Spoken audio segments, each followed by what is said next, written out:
Welcome, Dracuphiles, to Sundays with Dracula. Welcome to my house, enter freely and of your own will. This is chapter 16 of Sundays with Dracula. I am Edward G. Pettit of the Rosenbach in Philadelphia, the home of Bram Stoker's notes for Dracula. Over 100 pages of outlines, early plot ideas, and research notes compiled by the author over the 7 years he developed and wrote the book. It is an extraordinary record of the conception and development of a novel, and it's way cool to look at. We will see something from Stoker's notes today. And joining me right now is our co-host for today, Going Dark Theater maestro and ghost story chronicler now, Josh Hitchens. Hi, Josh. Hi, folks. It's great to be back. Awesome to have you, Josh. We will have a very special guest soon. We've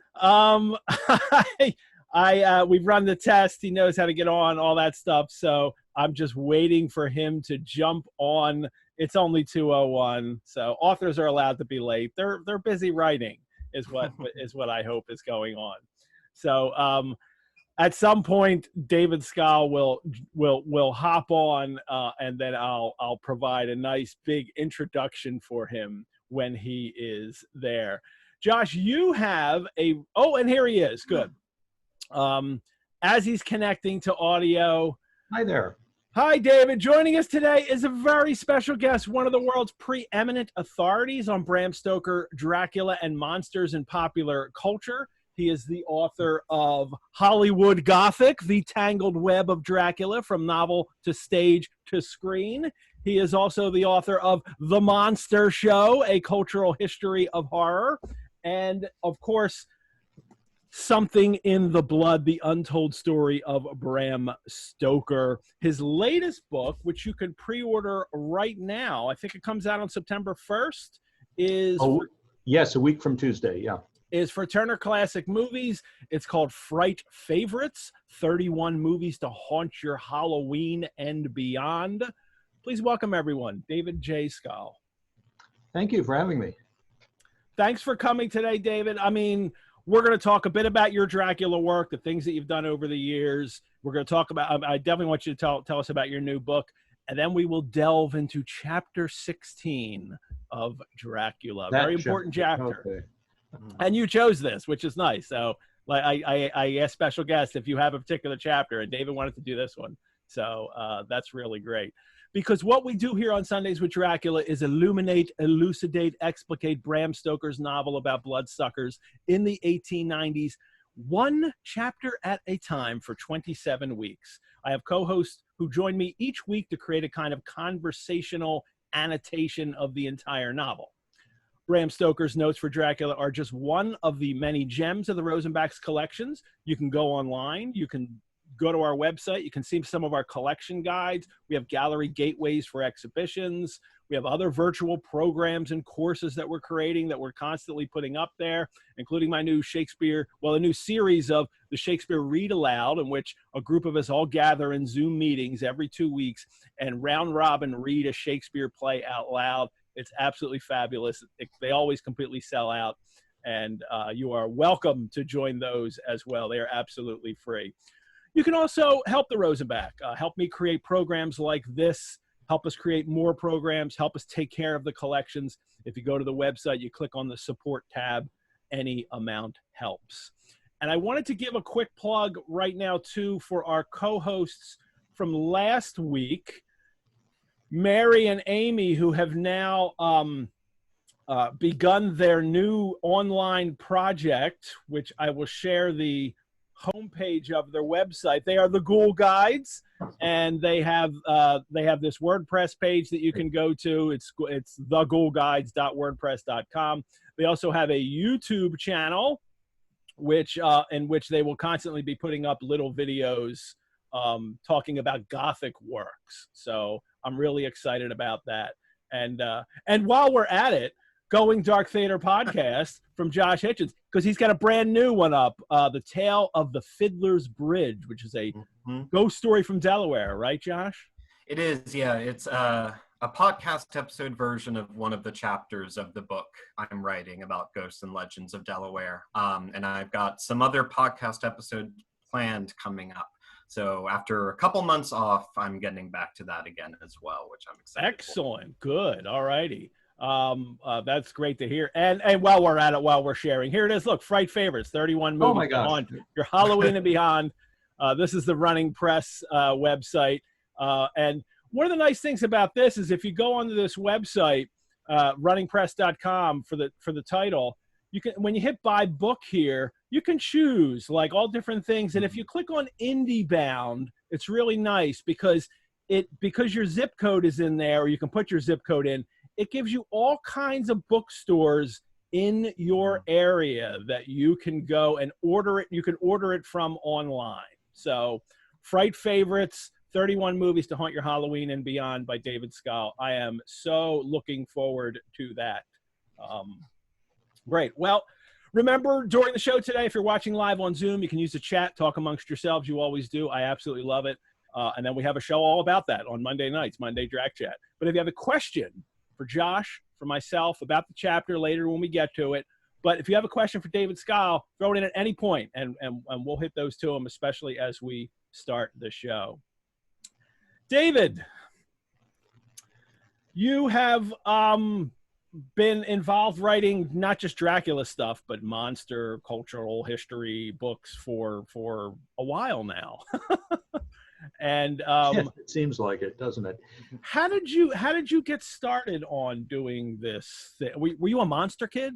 I was a monster kid. I was part of the first generation of monster kids back in the early 60s when the old Universal films were being released to television for the first time. Oh, I have to apologize. We're having that same problem with the sync on getting delay on your video. My feed. Sorry. So I'll just keep talking and I'll try not to look at myself. Okay. Okay. No, I was part of that generation of people we like to call monster kids. I've also dubbed us monster boomers. And the old great Hollywood classics from Universal were being released to television for the first time. And in the wake of that, an entire new audience was found for these things. And it was a young audience. It was a lot of kids. It's funny because those films, they were pitched for adult audiences only back in the 30s. But kids were the new market, and there were fan clubs, and most of all there were monster magazines like Famous Monsters of Filmland, and Castle of Frankenstein, and so many others, and they served a really important purpose because there was no video on demand in those days. It was not, kids weren't able to access these films, but you could do it virtually. I mean, the 1960s version of virtuality through the wonderful accounts and descriptions of them and all the photographs. Yeah. And that's all you had until the next time a television station decided to yeah, I have lots of those big horror film books with all the pictures in them. And yeah. And I was at a disadvantage for a number of years because Cleveland only showed the what was called the Shock Theater package for between 1958 and 1960, and at the time I started getting interested in these things, they were long gone, and they didn't return to Cleveland television for 6 years. And all I had were somehow I got it into my mind that the Lugosi Dracula had to be the best movie ever made because it was just so hard for me to see. And I'm sure that had an awful lot to do with my interest. I've discussed the whole monster kid phenomenon in much more detail in my books. I think it had a lot to do with the Cold War. Yeah. I think a whole generation of us found monsters to be kind of nuclear security blankets. At a time when we were being told we might be blasted off the face of the earth at any moment. And I was never frightened of monsters, but I was terrified of the Cold War and the atomic bomb. And I had completely buried that. And it was only when I went back to examine that decade for my book, The Monster Show, that I realized how that there was this cultural backdrop that had never been really written about. And I was floored when I saw that the #1 song on the pop charts during the Cuban Missile Crisis was Monster Mash by Bobby Pickett. You know, it was a dance of death for America, you know, sung by a mad scientist. And what could be more perfect? So that led to the whole central thesis of The Monster Show in a lot of my books, is that the genre is certainly enjoyable and it is entertaining, but it's not just escapist entertainment if you start examining the dynamics. Absolutely. And did you? Well, so film was your first introduction to these monsters. I'm assuming, correct? Like Dracula, you saw on film before you read. That's true. In fact, monsters were my first introduction to movies. My earliest memory of watching a film was watching Frankenstein Meets the Wolfman on a Saturday matinee Shock Theater in 1958. I was 6 years old, and I still remember moments of that vividly, especially that moment where Lugosi as the monster comes back to his full power, and he grins this evil smile, and that just stuck with me after all these years. And I saw King Kong in a theater in the 1950s. It was a reissue. And I also saw The Wizard of Oz in a theater. Nice. But so it was all fantasy and horror and science fiction. You know, it was my gateway into film itself. At what point did you start reading these stories? Do you remember when you read Dracula for the first time? Yeah, and the book wasn't easy to come by either back then. There was no Amazon, and if your local bookstores didn't have it, you were at a loss. And I finally, I was in the 6th grade. Let's see, how that would make me about 13, and I got the school librarian to order a interlibrary loan copy of Dracula, and it was the Modern Library edition with that Nosferatu-like image of the Count, and I just devoured it in a day. I remember reading it on my lap in math class, where I was never good at math, and so it was just one more excuse to get into English deeper and deeper, where I really belong. And but I was startled at how little it seemed to have to do with the movie, which I still hadn't seen. But this wasn't. Oh, so you hadn't even gotten to see the movie yet? No, I didn't see any of the Universal films until I was 16. Yeah. And I did see Dracula and Frankenstein at a revival house. They came back in 35 millimeter. And I remember being a little, well, not a little, I was disappointed, you know, at Dracula, because it was a slow moving film, and it was not cinematic in the way that everything else around me was cinematic. The rhythms were all kind of came out of the theater, and the technology of the early talkies, and so I just kept going back and looking at it again and again and again, and it became a real obsession. And I stopped after I had seen it 200 times. I stopped counting, and I rarely watch it all the way through. When I do watch it, when I pick it up on television, I watch the first couple of reels, and I will be actually I will be introducing it on Turner Classic Movies in October. Oh, good. Oh, good. And but it will be pre-recorded, and I won't really be watching it. But that's a tie-in with the book. The book is a Turner Classic Movies. Yeah. Are they going to do more than? Are they going to do several of your movies, or that you've chosen in the book? Or are you going to do just Dracula intro, or are there going to be more? That's the only one I'll mention right now.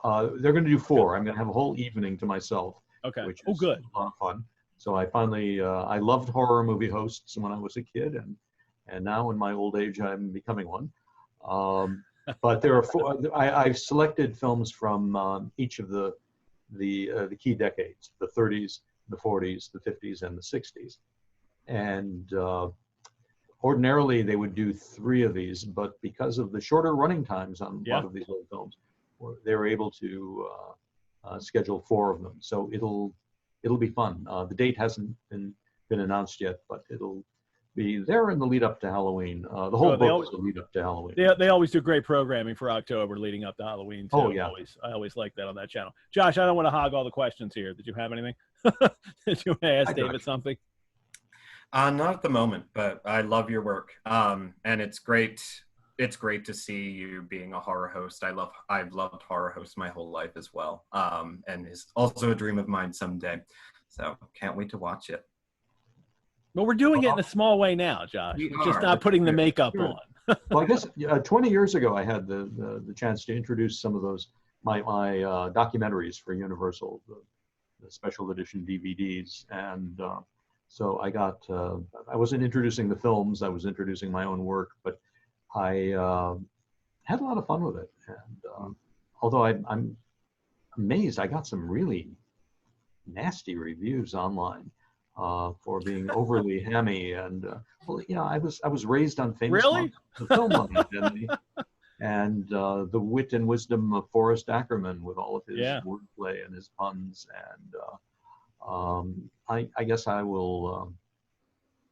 And do you know Jim Warren, who published the magazine, Famous Monsters magazines? I met him several years ago at an event near here, and I discovered that. Well, first of all, he still lives here. He lives like not far from me, and he began Famous Monsters when they were putting together the first issue. It was in his mom's house in East Oak Lane in Philadelphia, and I lived from the age of like 9 on. I was technically in East Oak Lane. I grew up in Olney, East Oak Lane in Philadelphia, and so I grew up just blocks away from where the first Famous Monsters of Filmland magazine was put together for the very first issue. So, well, it's a very small world, isn't it? It is. So there's a question from Adam in our audience, and he says, which, and he puts it in quotation mark, which do you think is more important, Dracula or Frankenstein? And I guess that's how you want to interpret important. Oh, they're conjoined twins. I don't think you can really consider one without the other.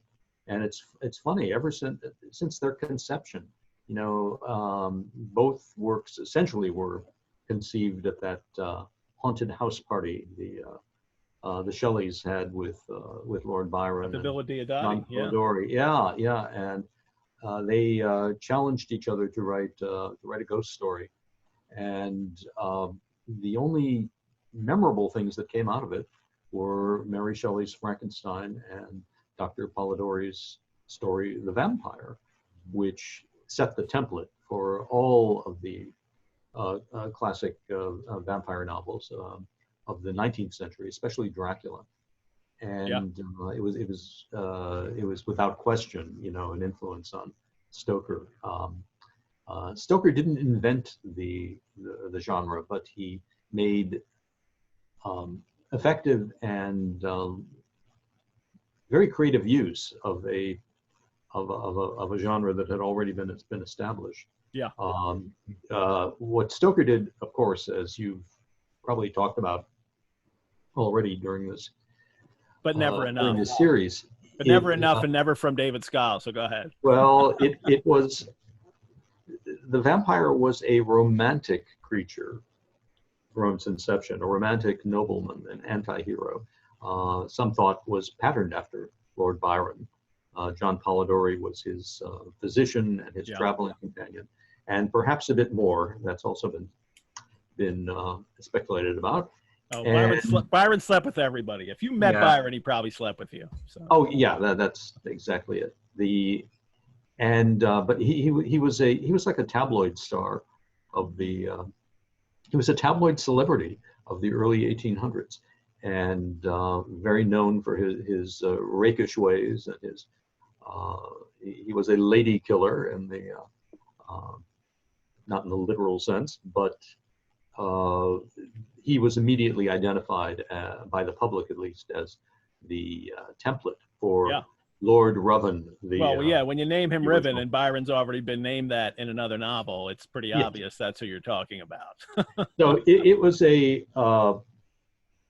But Stoker, when he got around to doing it, I mean, he had this whole history. The thing had, Polidori's story had been adapted to the stage and to a very famous opera, Der Vampir by Marschner, which isn't performed that much anymore, and it really should be. It was one of the leading repertory pieces in opera during the 19th century.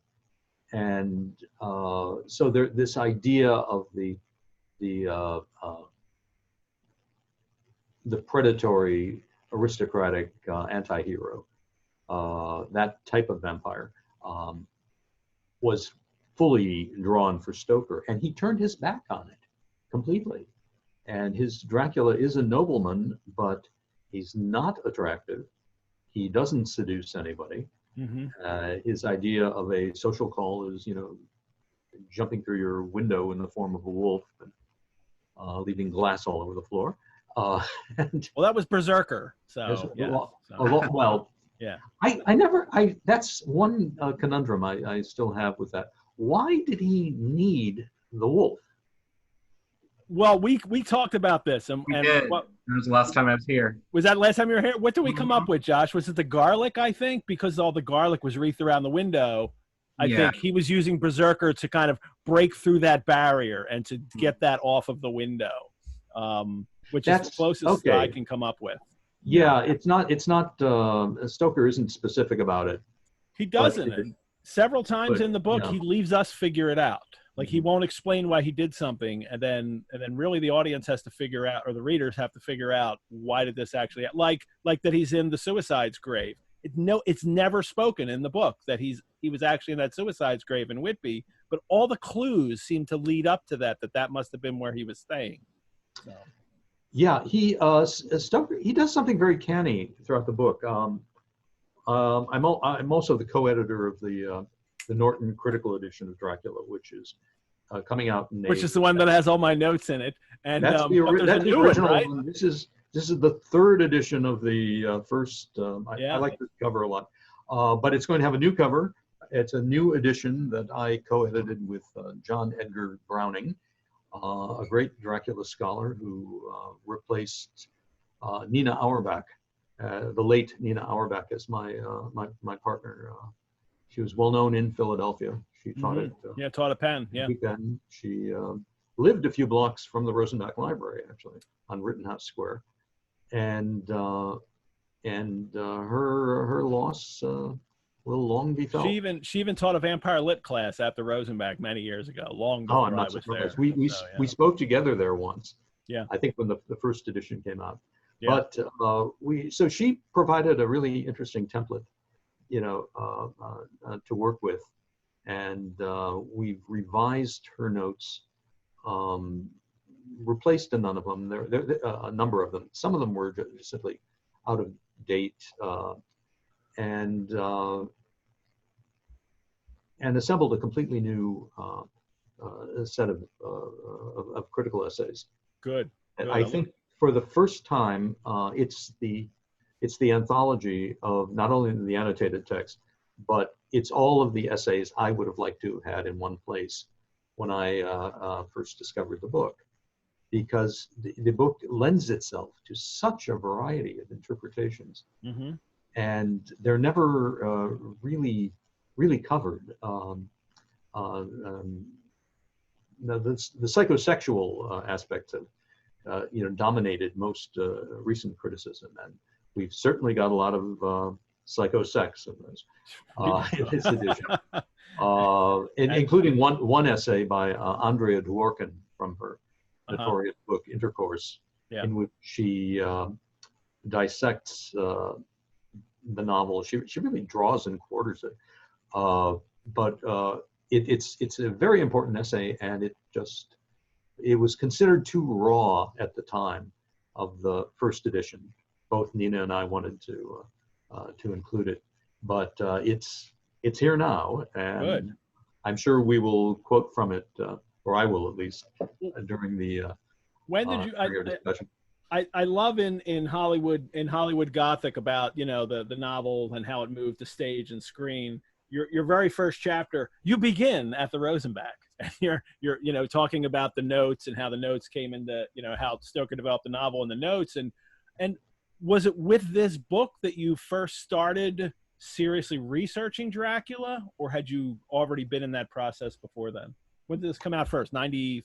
That came out in 1990. 90, the first and edition. In the late 80s,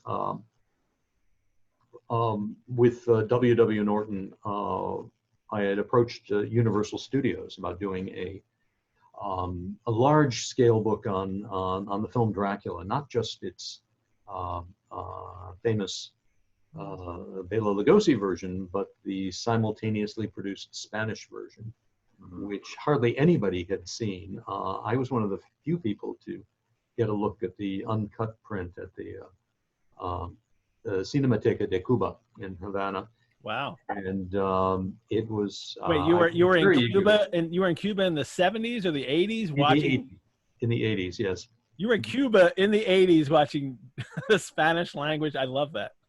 Yeah, it was weird. I mean, I had to get a special visa from the Treasury Department, who controls travel because they control how U.S. money is spent in there. But they do have one of the Spanish-speaking world's best film archives. And the director confirmed that they had a complete print, and in fact, they had just shown it publicly in Havana, and I was welcome to come down anytime I wanted to do it. So we made that happen. I spent 3 days in Havana with it. But wow. Universal just wasn't interested in working with I guess a penny ante publisher like W.W. Norton. It was very frustrating, and I had this contract offer from Norton, and I kind of went back to my office. It was going to be called Dracula, the Book of the Film. It was something very much like the Citizen Kane book that Pauline Kael did, yeah. had done. And so they weren't going to allow access to any copyrighted material or their archives or anything else, and I had to figure out what to do. And so I went back and to my my office in Greenwich Village at that time, and the title came to me just out of nowhere: Hollywood Gothic, The Tangled Web of Dracula from Novel to Stage to Screen. I would tell the whole story, not just the universal portion of it.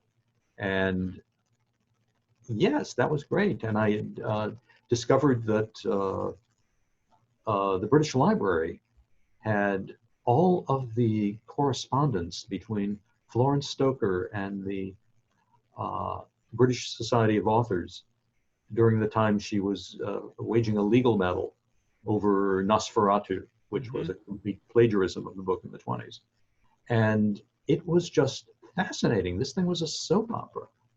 And I think Hollywood Gothic was the first time I got to not just, it was more than a nonfiction book. I mean, I was previously a novelist, and I like using, fictional techniques, although I don't make up information.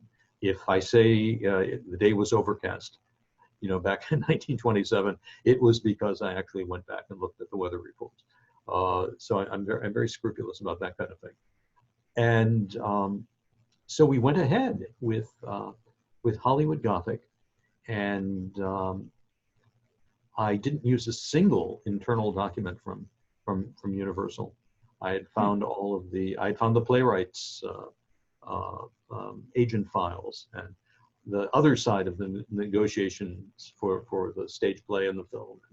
And it was just, the thing that just grabbed me about it, though, was that this was a story that people became obsessed with and drove themselves crazy with in certain cases.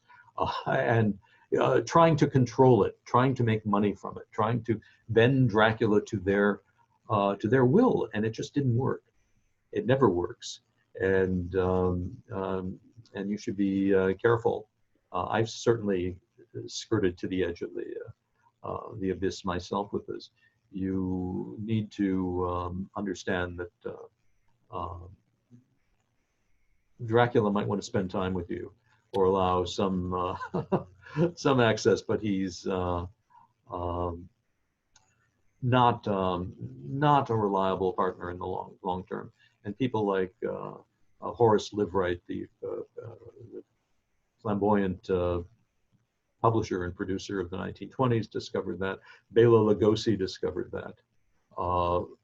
Stoker's widow, is a woman just obsessed and possessed with the idea that her rights were being infringed and she would have the last word, and she did. She got the German courts to declare the film. And we almost lost Nosferatu entirely. So we came very, very close, and it's only been reassembled, from various prints across the world. A pristine print, in fact, was captured by Universal and sat in their vaults, never to see the light of day, except for a couple of little clips they used, which just show it to be this crystalline print of Nosferatu. And it presumably went up in flames when the new regime at Universal in the late 30s and 40s just got rid of all their silent holdings because they saw no reason on earth to do it. So, yeah, the Phantom of the Opera with Lon Chaney was spirited out of there, and it did survive. Good. Eastman House. Is it something like 80% of all silent films have been lost? I think it's the number that I always see bandied about by film historians. It may not be quite that high, but it's huge. It's the majority of silent films no longer exist. 2 real quick questions, because then we're going to have to hit this chapter. From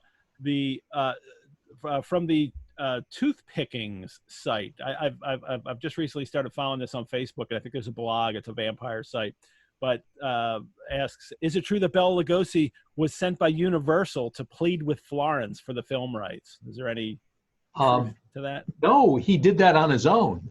Oh, really? It was his idea, and it didn't endear him to Universal at all. How about that? Because other agents and people were working on because he had already been on Broadway as Dracula, and then I guess he thought, I'll plead with her to get her to make the film so we can make the film and he would be in it. Yes, exactly. Okay. And I was unable to find any direct correspondence between the two of them, but it wouldn't necessarily have been there in the Society of Authors archives. She didn't, Florence Stoker didn't preserve her personal correspondence and all this. She didn't preserve her husband's. I mean, he apparently had, according to his son, had an entire room full of his handwritten journals about his years at the Lyceum Theater working with Henry Irving and God knows what else. But when the family moved to smaller quarters, when Stoker became ill late in life, that apparently was just all just shoveled out of there. All righty. Things like the Rosenbach's notes were saved, and but that was the only thing from related to Dracula that she preserved and put up for auction a year after her husband's death. So there is a lot that simply Dracula. People are fascinated because all the information isn't there, and there's always something that is not totally clear, not not Oh, I know. understandable, I know. and so you project and speculate, and that's half the fun of the Dracula game. Yep. Speculating about. All righty. There's another question here about something in the blood, and I'm thinking I can incorporate that at some point we're talking about the chapter, Sure. because we got to hit the chapter. People have asked, what am I drinking today? I am drinking. This is basically a mint julep. So it's just bourbon, bourbon over ice with mint and from some fresh mint leaves from our herb garden out back. My wife has this nice herb garden, and we've got a lot of mint. So I put mint in it, and bourbon, and instead of a sugar or sugar syrup, I use grenadine. So, and which doesn't really change the taste all that much. The mint really still comes through in the bourbon, and I'm calling it the Bloody Julep. So That's today's drink. Today's cocktail is the Bloody Julep. I tried it the other day with something else instead. Oh, like I just put some, I think I put some port in it to see if that worked. And but it looked like a muddy julep. It didn't really look like anything that was approaching red. So it's the Bloody Julep today. Special guest coming up next week. The Rosenbach's librarian, Elizabeth Fuller, will be here for chapter 17. That's next Sunday on August 30. And Elizabeth's also going to share with us some details about 2 new vampire-themed books that the Rosenbach has just acquired for our collection. So Elizabeth's been working with Stoker's Notes for over 20 years now. Yes, please say hello to her. She's in the chat right now. Hollywood Gothic, yeah. Yeah.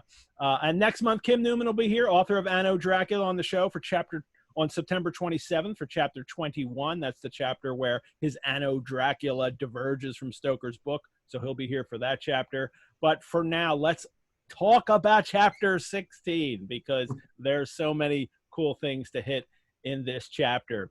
When we last met at the end of chapter 15, Van Helsing has explained to Arthur and Quincy that Lucy is now a vampire and they need to cut off her head. And Arthur doesn't take to that well, but after an emotional plea by Van Helsing, Arthur agrees to go to the tomb with them and to see what's up. So here we go for chapter 16. It is Dr. Seward's diary again, continued.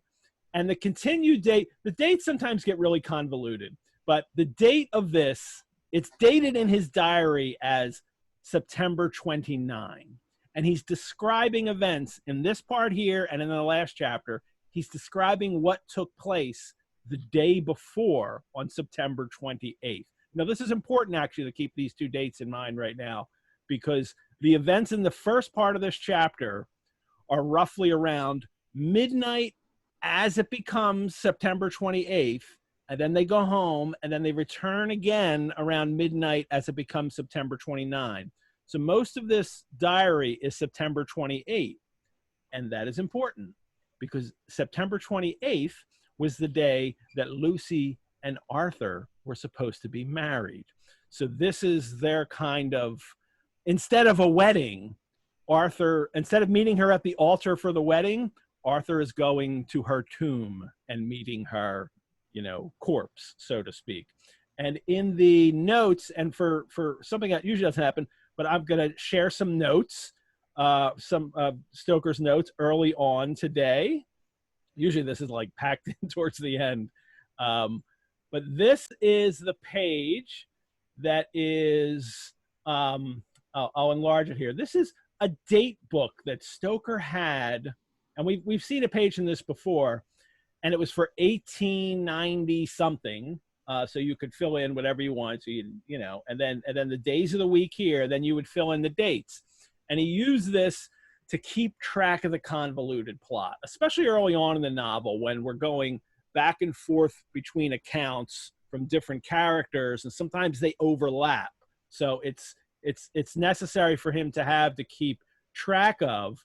And right here for September 28, it's Thursday, but that really doesn't matter. And it doesn't seem as if he was paying any attention because there's a couple dates in the novel where he's ignoring the days of the week that he has in this date book. So the day of the week isn't necessarily important.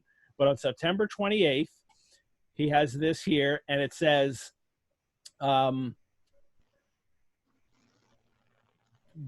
day, here it is. Fixed for Lucy's wedding day.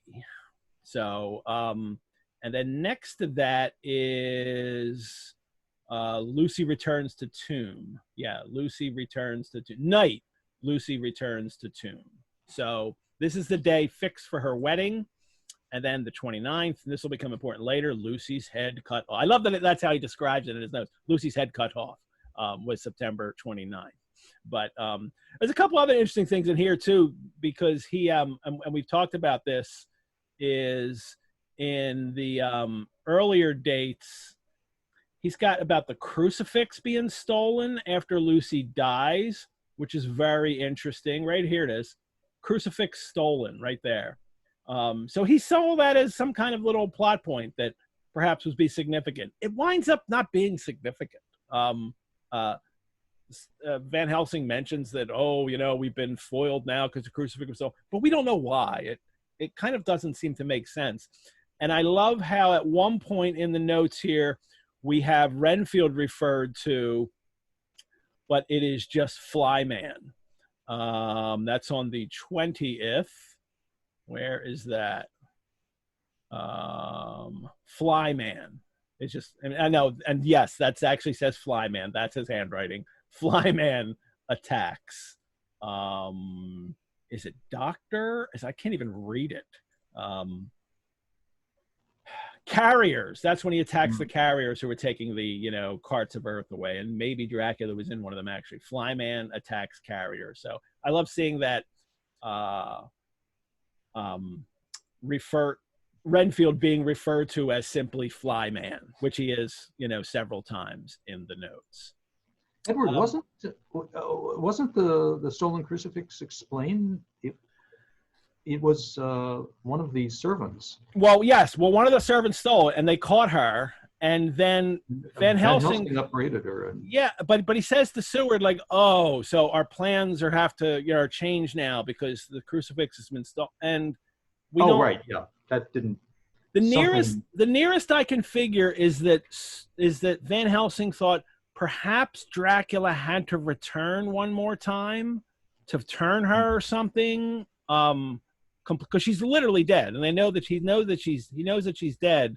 So he thinks for some reason the crucifix needs to be there at her death, that it will help her or them in some way. Well, he does not turn Lucy into a vampire the same way he turns Nina. No, it is a different process. At all, it's a different process. But anyway, what I want to really point out is the date, September 28th. Stoker's aware of this. He's aware that, and he's intentionally setting this reunion between them on their wedding day. And so here they are. They come to the graveyard. It's a quarter before 12 o'clock. Heavy clouds scudded across the sky. I wish there was a storm here earlier. Just before I started, like a half hour before the show, it's big thunderclap, and I was like, "Oh, I wish that happened during the show." But anyway, now it's nice. Now it looks like it's sunny again, at least here. Van Helsing leads the way, and they head to the tomb. The professor is this. You were here yesterday. Oh, he's asking. So the professor says there is no one who does not believe with me. He says, well, I'm sorry. He says, you were here with me yesterday to Seward, right? Was the body of Miss Lucy in the coffin? It was. The professor turned to the rest, saying, you here. And yet there was no one who does not believe with me. I just like to point that out. It's his odd diction often helps him sound more like he's some spiritual leader. Like that sounds like some kind of strange scriptural construction there. No one who does not believe with me.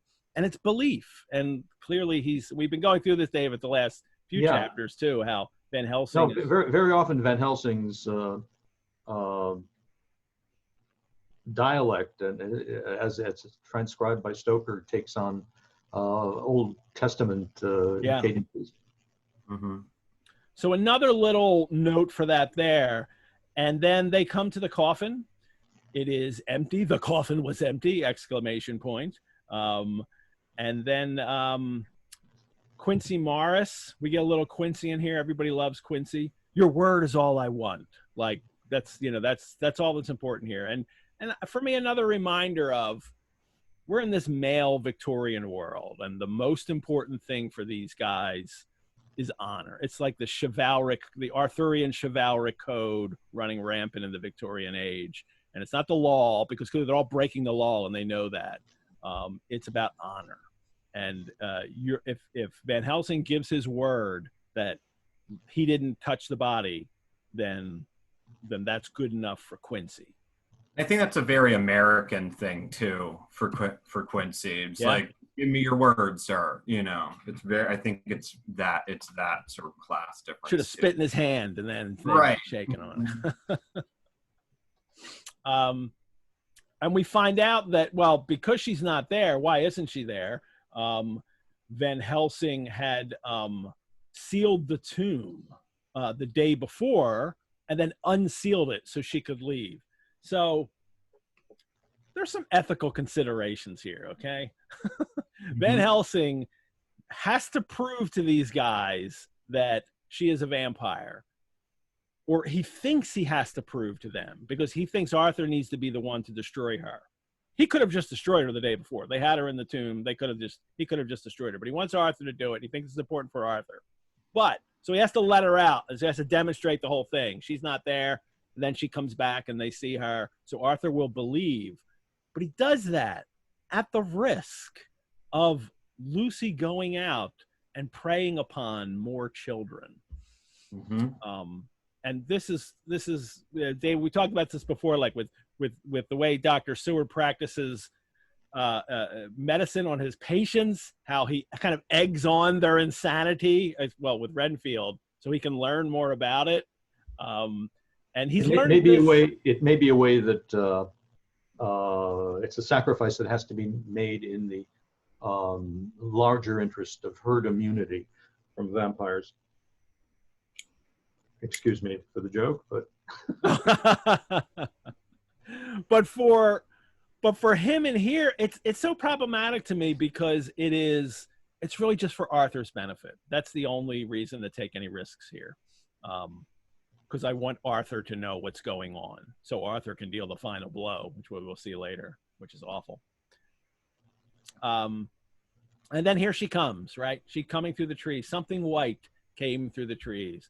We mentioned several times the woman in white, allusions from Wilkie Collins' novel that seem rife in this novel. There's so many different things that Stoker seems to borrow from the way, not from the way Wilkie Collins has constructed his book, but also the images. And this woman in white image is so popular throughout that second half of the 19th century. And she appears as the woman in white again. Something white come through the trees. And now we get more. And I don't want to pass up too that the city is heard in the distance. Where's that? Did I already long past that?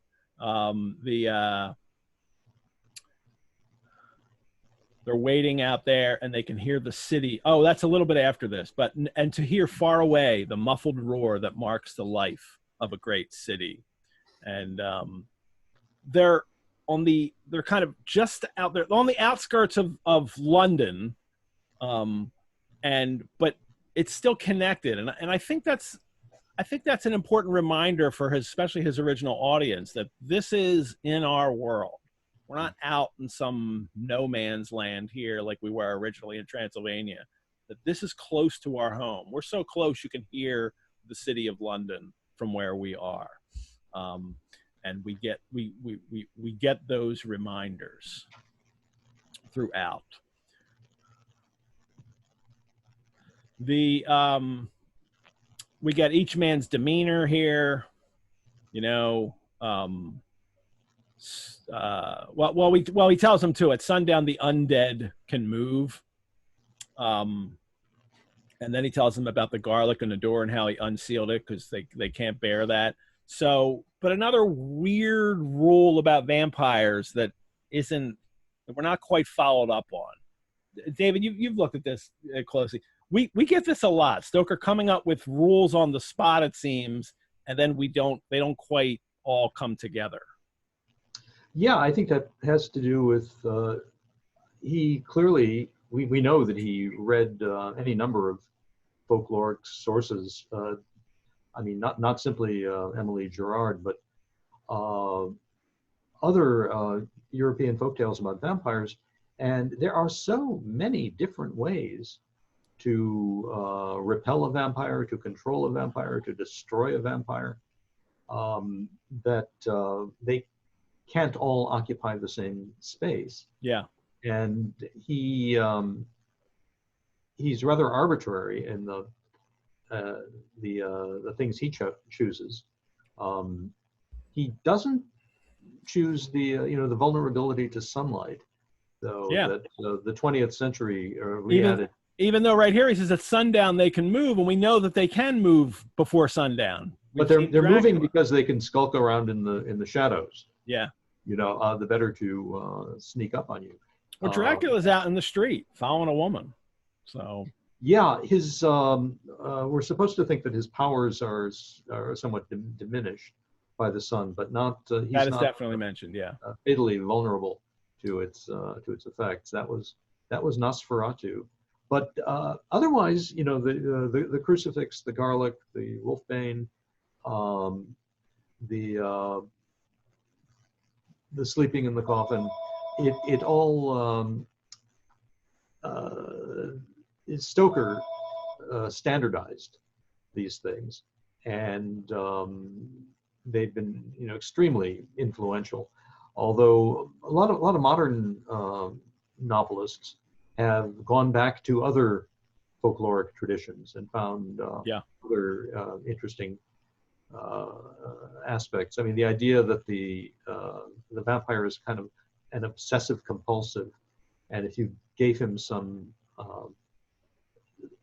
tedious task like counting poppy seeds spread on his grave, he could not finish this task in the course of a night, and would stay near to his coffin.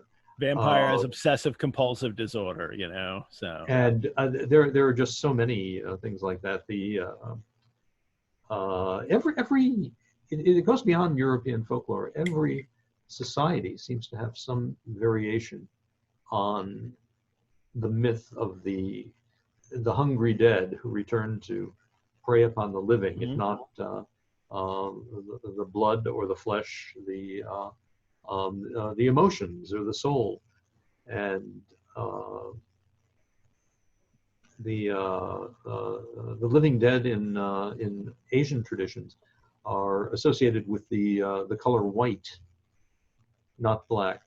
I don't know if Stoker knew this with Miss Lucy, because Dracula has not a speck of color anywhere about his person, and he's actually based pretty much on he's a close cousin to Sheridan Le Fanu's Uncle Silas, which is a novel that we know Stoker read and enjoyed. It's the only novel that his son reported that he recommended to him as a young man he should read. So there's a lot of Dracula in Uncle Silas. And a great Gothic, work too. Really, really good, and a really good BBC adaptation with Peter O'Toole. You have. I finally really good. Finally got a hold of it, but I had to get a all-region DVD player, which are very cheap to get these days. They used to be rare and expensive, but you can get this this wonderful BBC two-part production called The Dark Angel. Yeah, they call it The Dark Angel on Uncle Silas. I have a VHS recording. Peter O'Toole does one of the most. He should have played Dracula. Yeah. He's actually going to play. He's channeling Boris Karloff in this delightful way. Everything about his manner and his voice. O'Toole should have had his talents used by the horror genre much more. He would have made a classic Dracula. A digression. It's always worth the price of a digression to talk about Peter O'Toole. So one of the people that I really love. So, and I have that Dark Angel in I taped it off of Masterpiece Theater when it ran, I guess, in the 90s, and I still have the tapes. That's how I was watching it the other day. So thank you for mentioning that. Thank you for mentioning Uncle Silas. The men are all coming up here to the tomb, and now here Van Helsing, it says, first he took from his bag a mass of what looked like thin wafer-like biscuit, which was carefully rolled up in a white napkin. Next, he took out a double handful of some whitish stuff like dough or putty, and then he crumbled the wafer up fine and worked it into the mass between his hands, and then he puts it around the tomb here to seal it, so she can't go in. And what this is of course, the host, we'll get into that in a minute, and I want to talk about indulgences and things like that. But it's interesting in the manuscript, or the typescript of this, there is something that he did cut out, and he not only had the host, but this is you can read all the things that he cut out from the typescript in the drafts of Dracula, which is the new edition of the facsimile of Stoker's notes from Elizabeth Miller and Robert A. Bissang. But here he says, first he took from his bag a mass of what looked like thin bread cut in small squares. So he's described it a little differently originally, but then he's changed it to wafer-like biscuit for the novel. And then after that he wrote, and then opening the mouth of a wide-necked phial, spread some red liquid over it. Then he began to work up the mass with his hands until he had a big double handful of a kind of bread. So in his original text, he's using, I'm assuming it's communion wine that has been blessed, but he only describes it as a red liquid, which makes it seem even more like, is that blood? But I'm thinking it must be communion wine that has already been blessed, just as the host. I think you're right. We don't know how many drafts of Dracula there were, and what else has been cut out. There must have been. It's certainly my conclusion, and the conclusion of a lot of other people who've studied the manuscript, that there was at least one more version of Dracula, if not more than one. Yeah. Beforehand, we don't even know how early Stoker began working on this. We don't. The notes have some clues, but the notes are clearly not complete, and I think it's quite likely he may have been doing little finger exercises in his notebooks, going back to the time of Carmilla.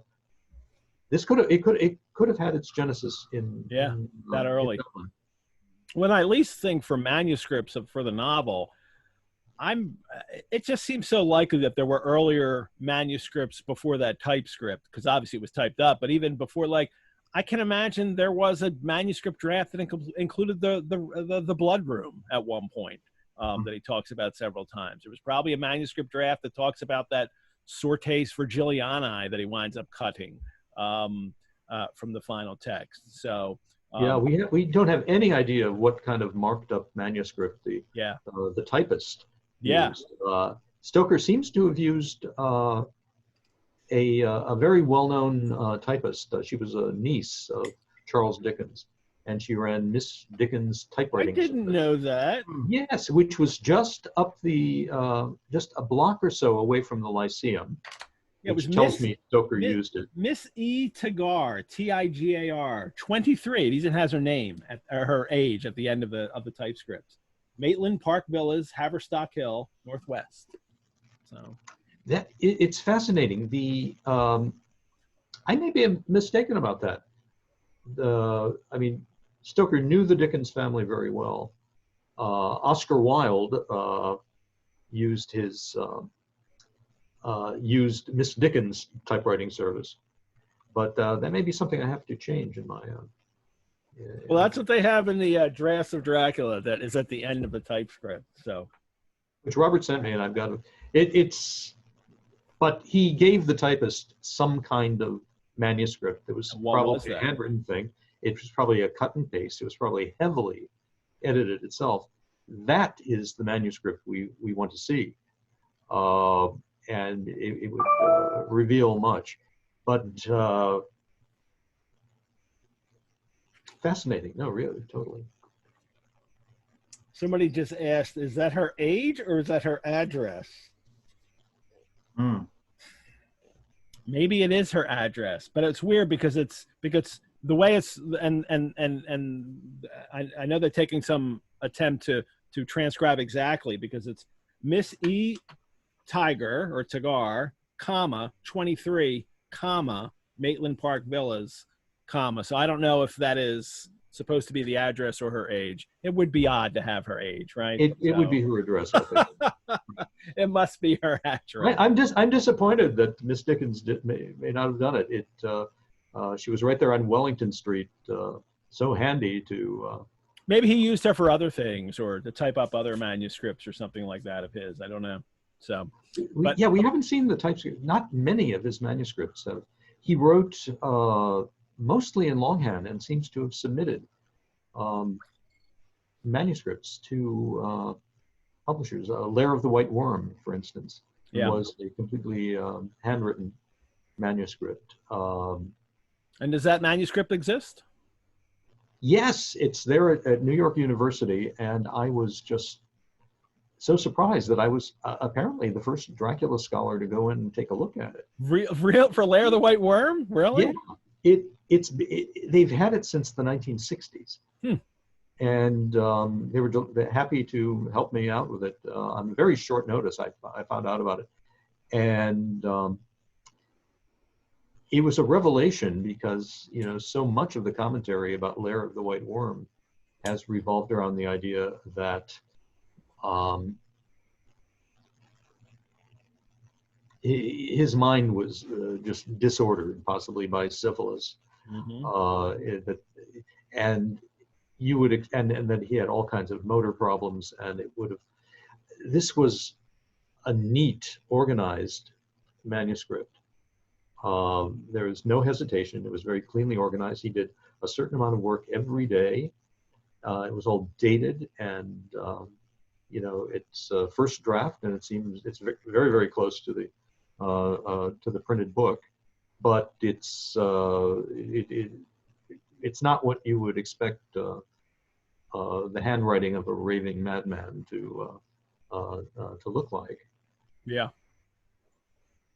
Well, more great digressions, but in the text, right before I take my mid-break, I want to mention this about the host. And Van Helsing says, it's the host. I brought it from Amsterdam. I have an indulgence. That's not possible, is it? No, he meant dispensation. Dispensation would have been the right word. But Stoker, right? he gets a lot of things wrong. He and Van Helsing, of course, get a lot of things wrong about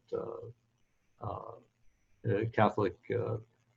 Because an indulgence is actually like you donate money to the church, and it's really a part of penance. You get a little time off your time in purgatory. Yeah. And it's part of penance. It also means that it doesn't mean that like whatever sin I commit, I can get out of jail free card with. It is, you are already forgiven for your sin. It is part of your penance, but it takes away some of the penalty you pay.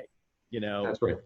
So, but where exactly Van Helsing found any Catholic clergyman willing to allow the host to be used in such a blasphemous manner is,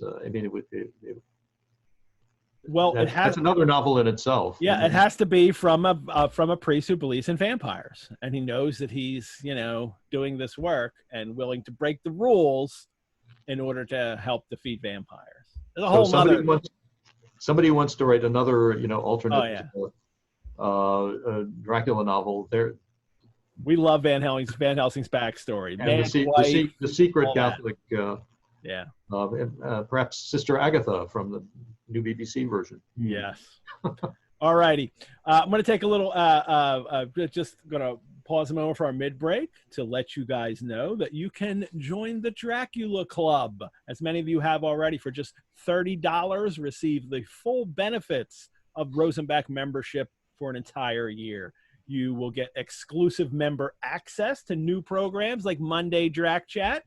You get 50% off all programs like Dracula on Film with David Scowl, which I'll tell you about in a minute, coming up this Friday.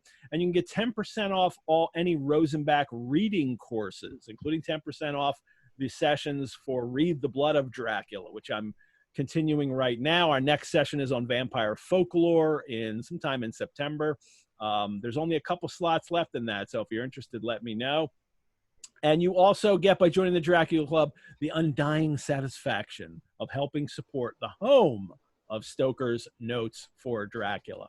Tomorrow night, tune in for our 1-hour session of Monday Drac Chat at 6:30 p.m. EDT. Each week, one of our Dracuphile audience members will join me to talk about all the fabulous ideas and topics that you are raising today in the chat here on Zoom on Sunday's show, and probably a couple leftover topics that I didn't quite get to hit today. So tomorrow's Dracuphile joining me will be Lockie Heiss, who I'm sure you all love in the chat there, all you Dracula people. Lockie will be joining me. Yes, and David knows him as well. He's in the chat today. He's always in the chat, and as you know, probably, David, he knows a lot, and he's really great to have in the chat. Oh, yes, absolutely. I love having him here. So I look forward to adding even more Dracula talk to my life with Lockie tomorrow night, and I hope you will join in. Remember to watch Monday Drac Chat. You need to register for the Zoom link. It's not the same link as today's Sundays with Dracula. It is for Rosenbach and Dracula Club members only. There's no Facebook live stream, no posting of the show online afterwards. You can only watch it live on Zoom. It is a member benefit. And this Friday night, we have a very special program with David Scowl called Dracula on Film. And I will share that page with you. This is the Dracula Club page you go to, and here, Dracula on Film with David Scowl, David J. Scowl. Join up. We've got a nice crowd signed up for it already. This is one of the foreign copies. Was it a Spanish? That's the Spanish edition. Yeah, just a little detail of the cover from the Spanish edition. Gorgeous cover on that edition. So. Oh yeah, they do. Espap Ediciones in Madrid, wonderful people, and they do beautiful editions of my books. We will be talking about Dracula films at 6:30 EDT this Friday night. We'll talk about as many of the adaptations as we can, and we'll also take your questions during the show. That's this Friday night. If you're a Dracula Club member, you get 50% off the registration price. And I'd like to give a big thank you to our newest Dracula Club members, Jody, Catherine, and Antoinette in Pennsylvania, Paul in New Jersey, and Gina in Georgia. I think there were a couple more even after I got that list, but I didn't get the names in time. So you'll all get mentioned on the show next week. Thank you all for joining the Dracula Club. This is great. Like, this is, and people have a hard time, and I'm so thankful that I'm not having such a hard time during this whole COVID pandemic, because I get to be in a Dracula Club during the pandemic, and I can't, say how much fun this has been. So it really helps. Yeah, it does. So thank you, everyone, for allowing all this great stuff to happen in my life. Well, we're going to have Josh Reed in just a minute. Far away, howling of dogs send such a woeful presage through the night. So I love this allusion to the dogs howling too as Lucy's approaching. And Josh, why don't you read that paragraph there? There was a long spell of silence. We'll probably stop after that paragraph and then I'll have you read some more. Go ahead. There was a long spell of silence, big, aching void. And then from the Professor Akin, he pointed, and far down the avenue of yews we saw a white figure advance, a dim white figure which held something dark at its breast. The figure stopped, and at the moment a ray of moonlight fell between the masses of driving clouds and showed in startling prominence a dark-haired woman, dressed in the cerements of the grave. We could not see the face, for it was bent down over what we saw to be a fair-haired child. There was a pause, and a sharp little cry, such as a child gives in sleep or a dog as it lies before the fire and dreams. We were starting forward, but the professor's warning hand, seen by us as he stood behind the tree, kept us back. And then, as we looked, the white figure moved forward again. It was now near enough for us to see clearly, and the moonlight still held. My own heart grew cold as ice, and I could hear the gasp of Arthur as we recognized the features of Lucy Westenra. Lucy Westenra, but yet how changed. The sweetness was turned to adamantine, heartless cruelty, and the purity to voluptuous wantonness. Van Helsing stepped out, and, obedient to his gesture, we all advanced too, the four of us ranged in a line before the door of the tomb. Van Helsing raised his lantern and drew the slide. By the concentrated light that fell on Lucy's face, we could see that the lips were crimson with fresh blood, and that the stream had trickled down over her chin and stained the purity of her long death robe. Ooh. I love how that begins.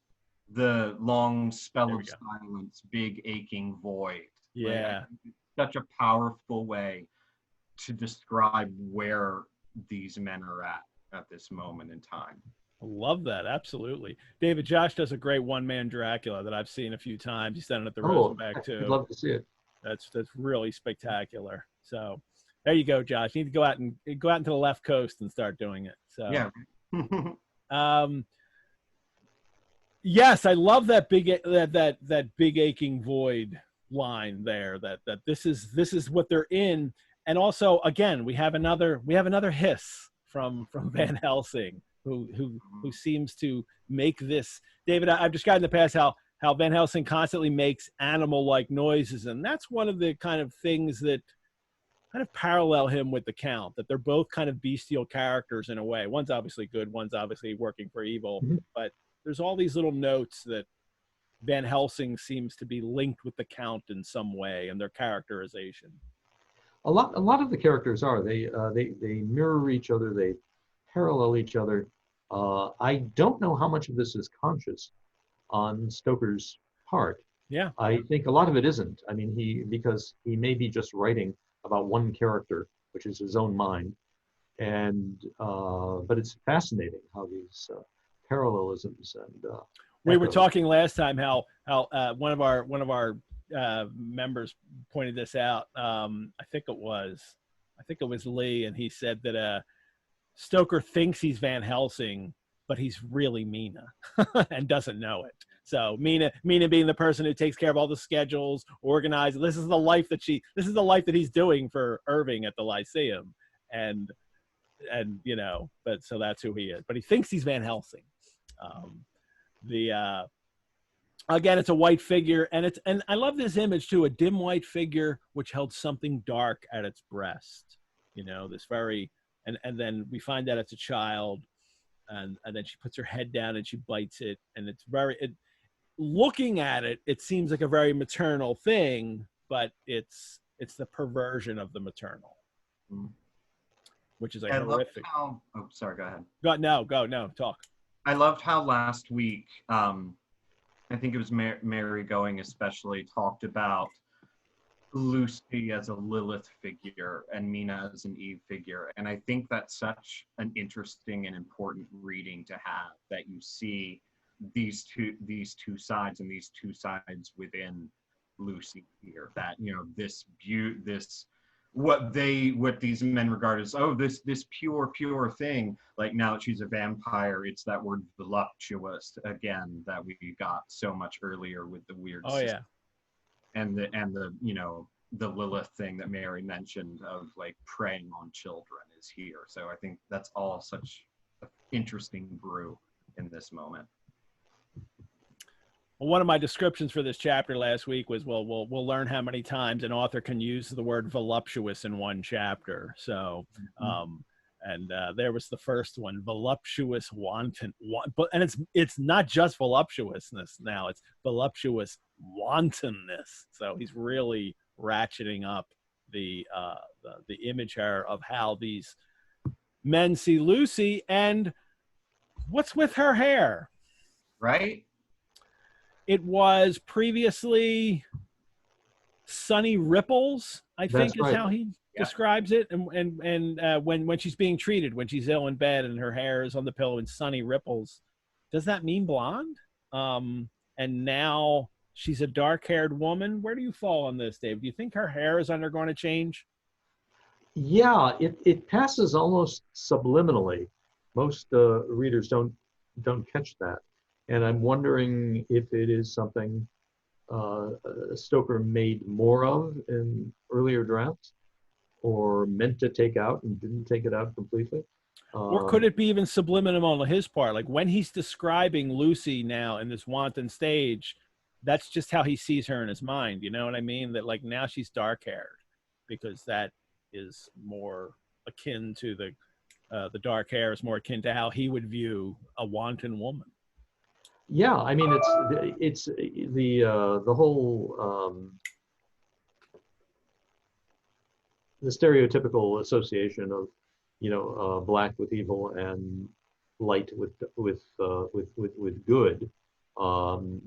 That's obviously there, in plain view. I'm surprised if he really wanted to make something of it. I'm surprised he didn't have her hair changing color as she succumbed to vampirism. In her sickbed, that would have been just fascinating. Yeah. But he throws it away. But it gets picked up on and annotated, and we've annotated it in the new edition as well. Well, they've seen her now, and she's got the child, and the child gives a little cry, and then we hear the gasp of Arthur. He can't. He is shocked here. We'll get more of that in the next paragraph too. But it's now Seward's description, and it's the sweetness was turned to adamantine, heartless cruelty, and the purity to voluptuous wantonness. So, boy, they're really concerned that their pure Lucy is now not pure. I mean, not that there's a child who has just been bitten and she's just thrown to the ground. Well, she throws into the ground in the next paragraph, but that she's feeding on a child, and not even oh my gosh, that's Lucy, let's help her. That is, you are now, a beast. You are now not pure, a figure of someone that we will, soon destroy. What's going on here is really fascinating, because it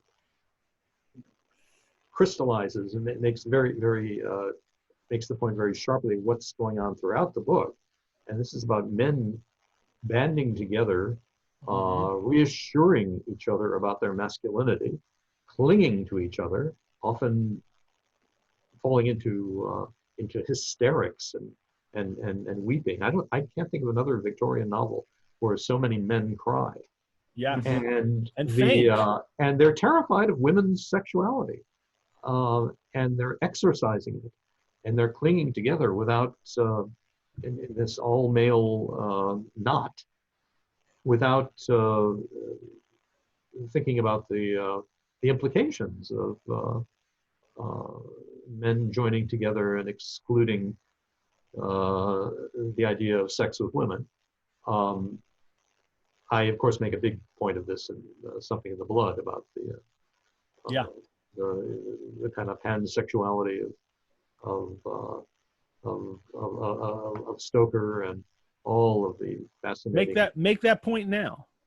Well, a lot of people have wondered about Stoker's sexuality. He was supposed to have had a sexless marriage. At least we can infer that from some of the record. He adored, all of his adorations were male. Henry Irving, his employer for 27 years at the Lyceum. It seems to be almost a masochistic, you know. There's a homoerotic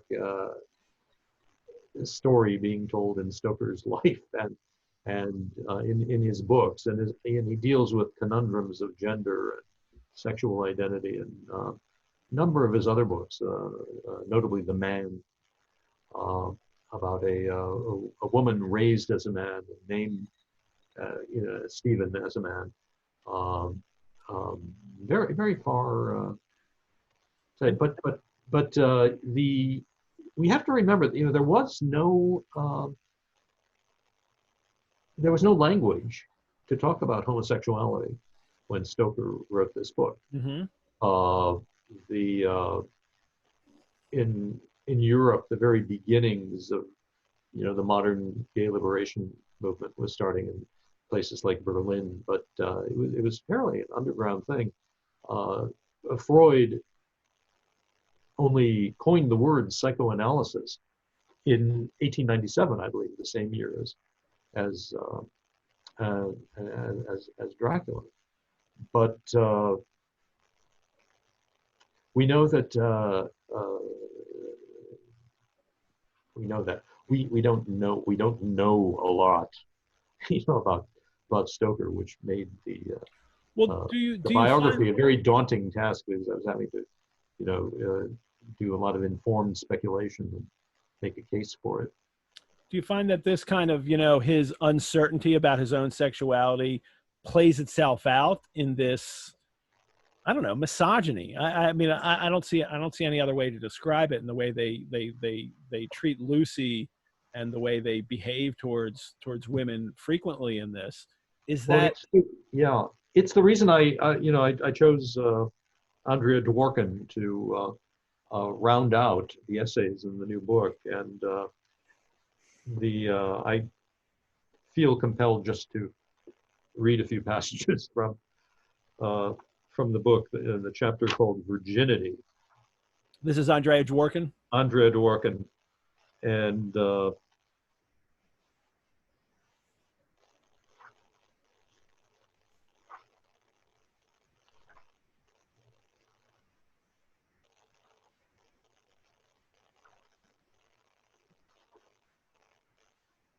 you have that there? Oh boy, there's so many. I'll find one. I can't read the whole section to you, but is there a particular moment there? Yes, there is, and I just. Well, while you're looking for that, I just it is. On. You have it? I should have. I'll talk while you look. They Please, had here. There it is. Okay, go. It was so much further back than I imagined. Okay.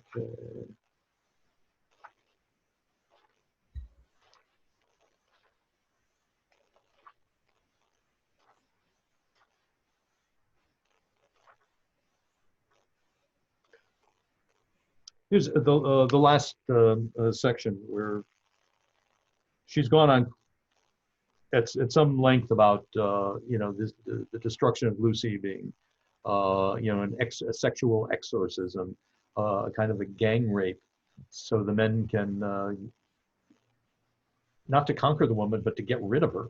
Yeah. And here the last paragraph of Dworkin.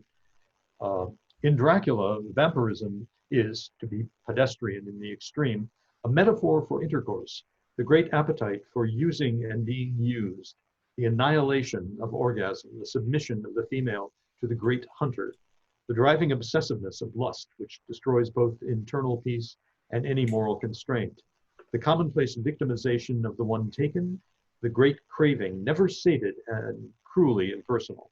The act in blood is virtually a pun and metaphor on intercourse as the origin of life, reproduction, blood as nurture, the fetus, feeding off the woman's blood in utero, and with the great wound, the vagina moved to the throat, there is, like a shadow, the haunting resonance of the blood-soaked vagina in menstruation, in childbirth, bleeding when a virgin is fucked. While alive, the women are virgins in the long duration of the first fuck, the draining of their blood over time, one long, lingering sex act of penetration and violation. After death, they are carnal, being truly sex.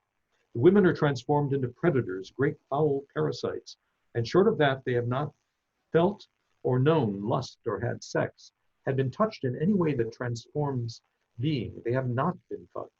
As humans, they begin to learn sex in dying. And the men, the human suitors and husbands, cannot give the good fuck. Instead, they are given a new kind of sex too. Not intercourse, but watching the women die. And with the great wound, the vagina moved to the throat, there is the harbinger of what has become common practice of sexual assault now. Throat rape, deep thrusting into the throat as if it were a female genital, in the manner of the pornographic film Deep Throat. But Dracula, the book, the myth, goes beyond metaphor in its intuitive rendering of an oncoming century filled with sexual horror. The throat as a female genital, sex and death as synonyms, killing as a sex act, slow dying as sensuality, men watching the slow dying, and the watching is sexual. The death watch she's talking about there. The mutilation of the female body is male heroism and adventure, callous, ruthless, predatory lust as the one-note meaning of sexual desire, intercourse itself needing blood, someone's, somewhere to count as a sex act in a world excited by sadomasochism, bored by the dull thud of the literal fuck. Oh, and there the thud is Van Helsing describing the falling of dirt onto a coffin lid. Mm-hmm. The new virginity is emerging, a 20th century nightmare. No matter how much we have fucked, no matter how many, no matter with what intensity or obsession or commitment or conviction, believing that sex is freedom or passion for promiscuous abandon, no matter how often or where or when or how, we are virgins, innocents, knowing nothing, untouched, unless blood has been spilled. Ours, not the blood of the first time, the blood of every time, the elegant bloodletting of sex, the so-called freedom exercised in alienation, cruelty and despair, trivial and decadent, proud, foolish, liars, we are free. And that's how Andrea Dworkin's book was roundly rejected and marginalized when it first came out. Yeah. But this essay was out there when the first Norton critical edition came out, and I think it was a bridge too far back then. But you know, it has been women's studies and radical women's studies and readings that have kept Dracula alive. Yes, in large part. So I thought that I would go for this one. You know, the opposite feminist reading of this is one that Nina Auerbach, you know, put forth. The idea that becoming vampires is female empowerment, and Dworkin obviously does not agree with that. Mm-hmm. But these are two sides of it. They're always two sides of every argument to an interpretation or analysis of Dracula. And they often they're self-contained and they work. Yeah. They work on their own terms. Yep. And so you can have all the sexual readings, the economic readings, the religious readings, the science versus religion readings, which is something I hope we have more of in this new edition, because it's very important. You can't understand if you don't understand the disruption of Darwinism in the 19th century, you're not going to understand this book. Mm-hmm. You're not going to understand it culturally. This tension between science and religion almost drove the 19th century. And yet, I think academics have been reluctant to fully explore the meaning of Darwinism and how it really upset people. It upsets people today, and these people are not usually to be found in English departments at major universities. And I see it all the time, especially in this 1890s literature, and all the works of H.G. Wells, Island Dr. Moreau, and War of the Worlds, and all these, allusions to this kind of degeneration. It's there. I'm not telling anybody to go to reject Darwinism, but you've got to understand what it did to the world. The anxiety over and the anxiety it still provokes. And so we've certainly touched on that a lot more. Too often, we don't want to take Dracula in its own historical context. We see the Victorians as us with a costume budget, and that's not a really profitable way. Everything is not about us. It's also about them and how we came from them. But good, yeah, I like that. It's not Dracula is not about the Me Too movement. It can illuminate the Me Too movement, mm-hmm. but we see this in many adaptations of the book as well. A very modern sensibilities being projected onto the book. Yeah. And Bram Stoker wouldn't have known what a subtext was if you tried to explain it to him. And a lot of this stuff, these attitudes they're just part of the air that people breathe. It is, and it just comes through. It's authors don't create in a vacuum. You are absolutely influenced by the culture around you, and the anxieties around you, especially if you're creating horror fiction, are all going to show up in your text. And it's also important to realize how the degree to which religion permeated Victorian life. It was there. It could not be. It was fascinating to look at, when Bram Stoker and Oscar Wilde were at Trinity College Dublin, they were required as part of being a student there to attend chapel services twice a day, mm-hmm. for morning and evening prayers. It was just there. Every house had a Bible. Stoker got his first Bible when he was 8 years old, I believe, and a lot of it was just not questioned at all. There were free thinkers, certainly all through the 19th century, but the messages coming from science and from Darwin especially were very threatening. And one of the forms they've taken is Count Dracula. Yes.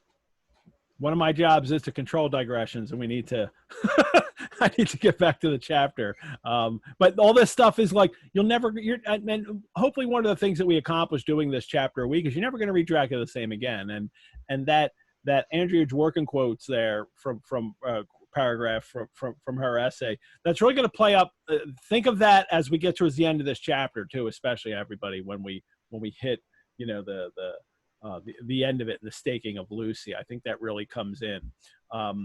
But we haven't reached there yet, because now this is the first time that they've seen her, and we are and the language of that. Go ahead, Josh. Sure. I want to thank David for reading that passage, because as Ed said, I think that's going to be incredibly useful going forward, because there's a lot here, and I do think it's important to mention that, as originally scheduled, Mary Going and Dr. Lauren Nixon were going to be here today instead of me to discuss this chapter, and they kindly agreed to switch with me. But I feel very, very conscious of being a cis man talking about the themes of this chapter, and I just want to bring that into the room as well, because I think that's important to note as we move forward. Good point, Josh, because that often happens on the show, and I'm so happy I have Mary and Lauren here to change things up in perspective as we change co-hosts, because, you know, I never want the show to turn into old guys talking about Dracula. And because you do get a different perspective and a different, it's important to understand that there are other ways of looking at this text. And I learn so much from them, the things that don't come automatically to my head when I'm reading this text. So, well, to get back to the staking of Lucy here, what's fascinating about this is that even Stoker realized what that he might be going over the top.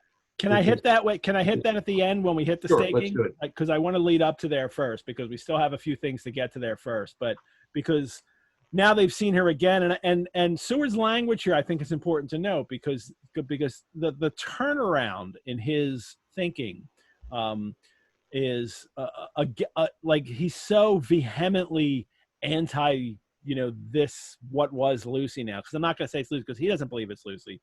But he says, I call the thing that was before us Lucy, because it bore her shape. And she's got an angry snarl, such as a cat gives. Her eyes, it has Lucy's eyes in form and color, but Lucy's eyes unclean and full of hellfire, instead of the pure, gentle orbs we knew. And then he has this line that is so awful. Remnant, at that moment, the remnant of my love passed into hate and loathing.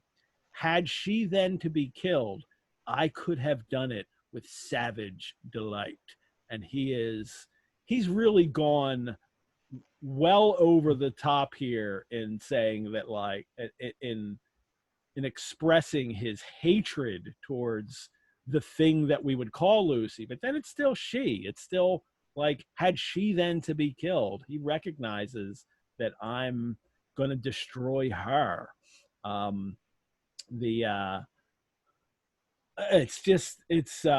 It makes me uncomfortable even to see Seward go so far in the other direction.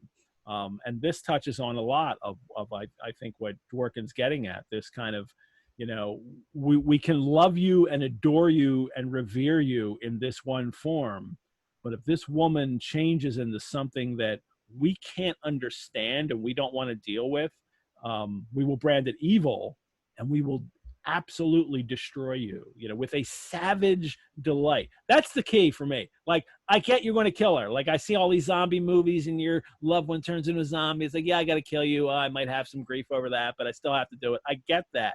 But not with a savage delight. That's something else that's happening with the men in this text here. So, read this next bit here, because we have to, right, Josh? That she's still advanced down to enter the tomb. Mm-hmm. She's still advanced, however. Is this after the throwing the child down? Yeah. Oh, I see. I'm there. She still advanced, however, and with a languorous, voluptuous grace said, "Come to me, Arthur. Leave these others and come to me. My arms are hungry for you. Come, and we can rest together. Come, my husband, come." There was something diabolically sweet in her tones, something of the tingling of glass when struck, which rang through the brains even of us who heard the words addressed to another. As for Arthur, he seemed under a spell. Moving his hands from his face, he opened wide his arms. She was leaping for them when Van Helsing sprang forward and held between them his little golden crucifix. She recoiled from it and, with a suddenly distorted face, full of rage, dashed past him as if to enter the tomb. Good. All righty. Okay, so now we're talking about how awful this is, but this is still a thrilling scene, and this kind of enticement. Of course, it's voluptuous, right? Right. Mm-hmm. Isn't that odd? Voluptuous grace. Too. A very, very odd phrase there. Voluptuous grace. That she's enticing Arthur, and Seward describes her voice like was a tinkling glass. Is that Mhm. here? Or was that earlier? I can't remember. Yeah, the tinkling of glass. Tinkling of glass. It made me think of Jonathan describing the voices of the vampire women as a silvery musical laugh, you know. But the come I to think me he actually are, said the ringing of water glasses. yeah. The women at the castle, yeah. But she is baffled by them, while Van Helsing with the with the crucifix, and then she's her face full of rage is for that, and then she tries to enter the tomb, and she's and then she has a look of baffled malice on her face that happens a little later. So here we go, the men versus the vampire woman, and and she can't get in the tomb because remember he's sewed it up again with the host, so she can't go in there. Then we get the descriptions continue with her, such baffled malice on her face, the beautiful color became livid, the eyes seemed to throw out sparks of hellfire, coils.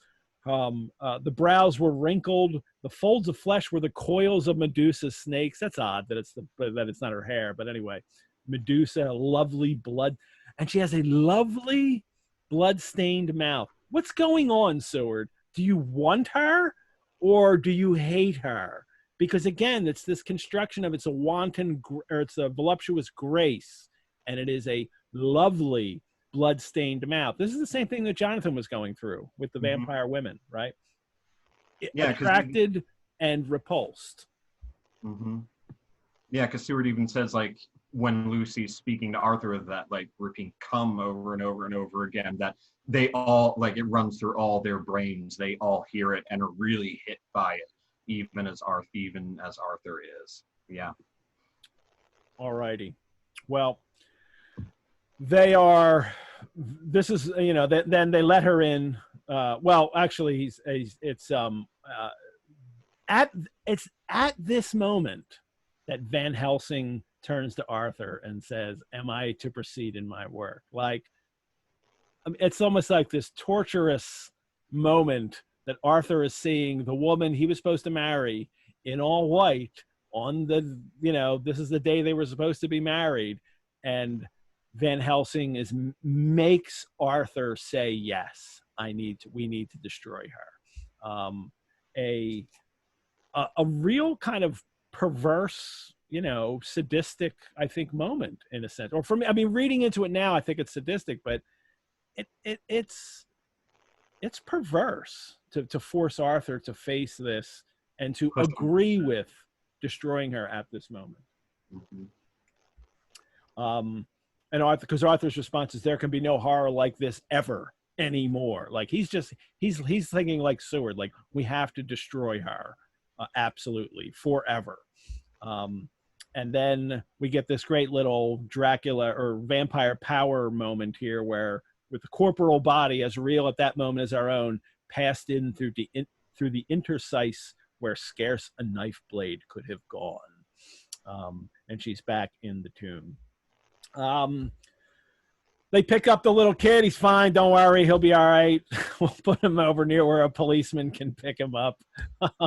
The established routine at this point. Yes.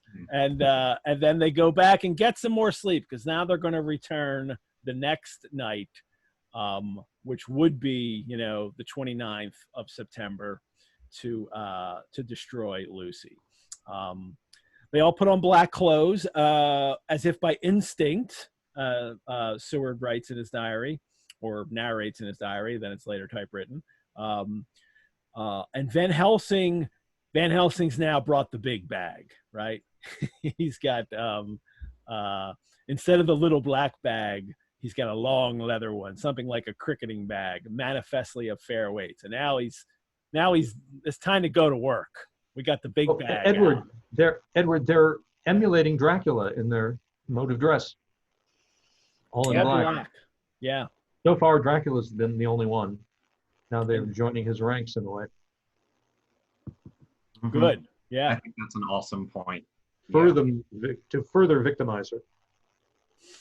And they go in, they go into the tomb now. And there's other coffins. I want to remind everybody of that too, that this is the Westenra tomb. So not only are there other coffins from the Westenra family in there, but Lucy's mother is in a coffin right there next to her.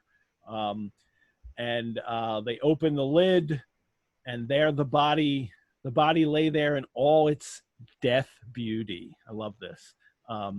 But there was no love in my own heart, Seward says. There was no love in my own heart, nothing but loathing for the foul thing which had taken Lucy's shape without her soul. We get a little justification. His justification of his loathing is kind of twofold. Number one, it's not Lucy. It's something that has taken her. And number two, it has no soul. And this is what we always need to do with monsters, right? We need to destroy this monster. We have to make sure that you can't identify it as like us. It has to be it. And this is so other because it has no soul. So I'm justified in killing it. And this happens in real life too. So how many times have we created, especially during wartime, the enemy are monsters, and so it helps us to overcome them. Sometimes they need to be overcome, and it helps us to overcome them if we can dehumanize them in such a way. And well, you can't dehumanize any more than saying you have no soul, especially for these guys. Yeah. So we have, and then we get more language on her appearance, right? She seemed like a nightmare of Lucy as she lay there. The pointed teeth, the bloodstained, voluptuous mouth. This is like the number one word in his dictionary, in his thesaurus, his voluptuous. So vampire women on the scene, voluptuous, voluptuous, voluptuous. And we'll soon get to the other word that he is real big on that in the next little bit. But this focus on her appearance, to keep describing her deformed beauty over and over again, that Seward is obsessing on here, is really tells me where they're at, and really tells me that it's not that she is a monster. It's this kind of perversion of what she was that so angers and inspires them to then go after her. So it's like the ownership of who she was. Yeah. Van Helsing gets out his tools of the trade here, and this is, it's a round wooden stake. First of all, some 2.5 or 3 inches thick and 3 feet long. So remember, he's not getting out a little stake here. It's a yardstick, and he's putting that big stake up there. And I love the description of the things that he's bringing out: a heavy hammer, like you would use to break up coal, and this way that almost makes Van Helsing into like a laborer, like a tradesman getting ready for his shift. The tools of his trade that he pulls out, of his bag here. And there's a lamp with a blue flame, which is a return of something we've seen earlier in the book. Thank you. The blue flame. Yeah. So, and that another echo from earlier in the novel, like the dogs howling is an echo from earlier encounters with vampires. And now this blue fire going on here in this lamp. And now Van Helsing gives a little vampire lecture to the group. But it's actually more like a sermon, and I'll get into that afterwards. He's only given Seward little snippets, but he loves to give the vampire lecture. And this is one of the reasons that I identify with Van Helsing. I love to give a little vampire lecture here and there. And note that he uses the word undead so many times here. And actually, I mentioned this last time because in the previous chapter, chapter 15, he used the word undead 15 times in the chapter. And in this chapter, he uses it 11 times. That's 27 times he uses the word undead in just 2 chapters. There's 37 times in the whole book. So, more than 2/3 of the uses are all in these 2 chapters. And that's where I want to show a little note from the book here, because the word undead is enormously important to Stoker. And in the notes,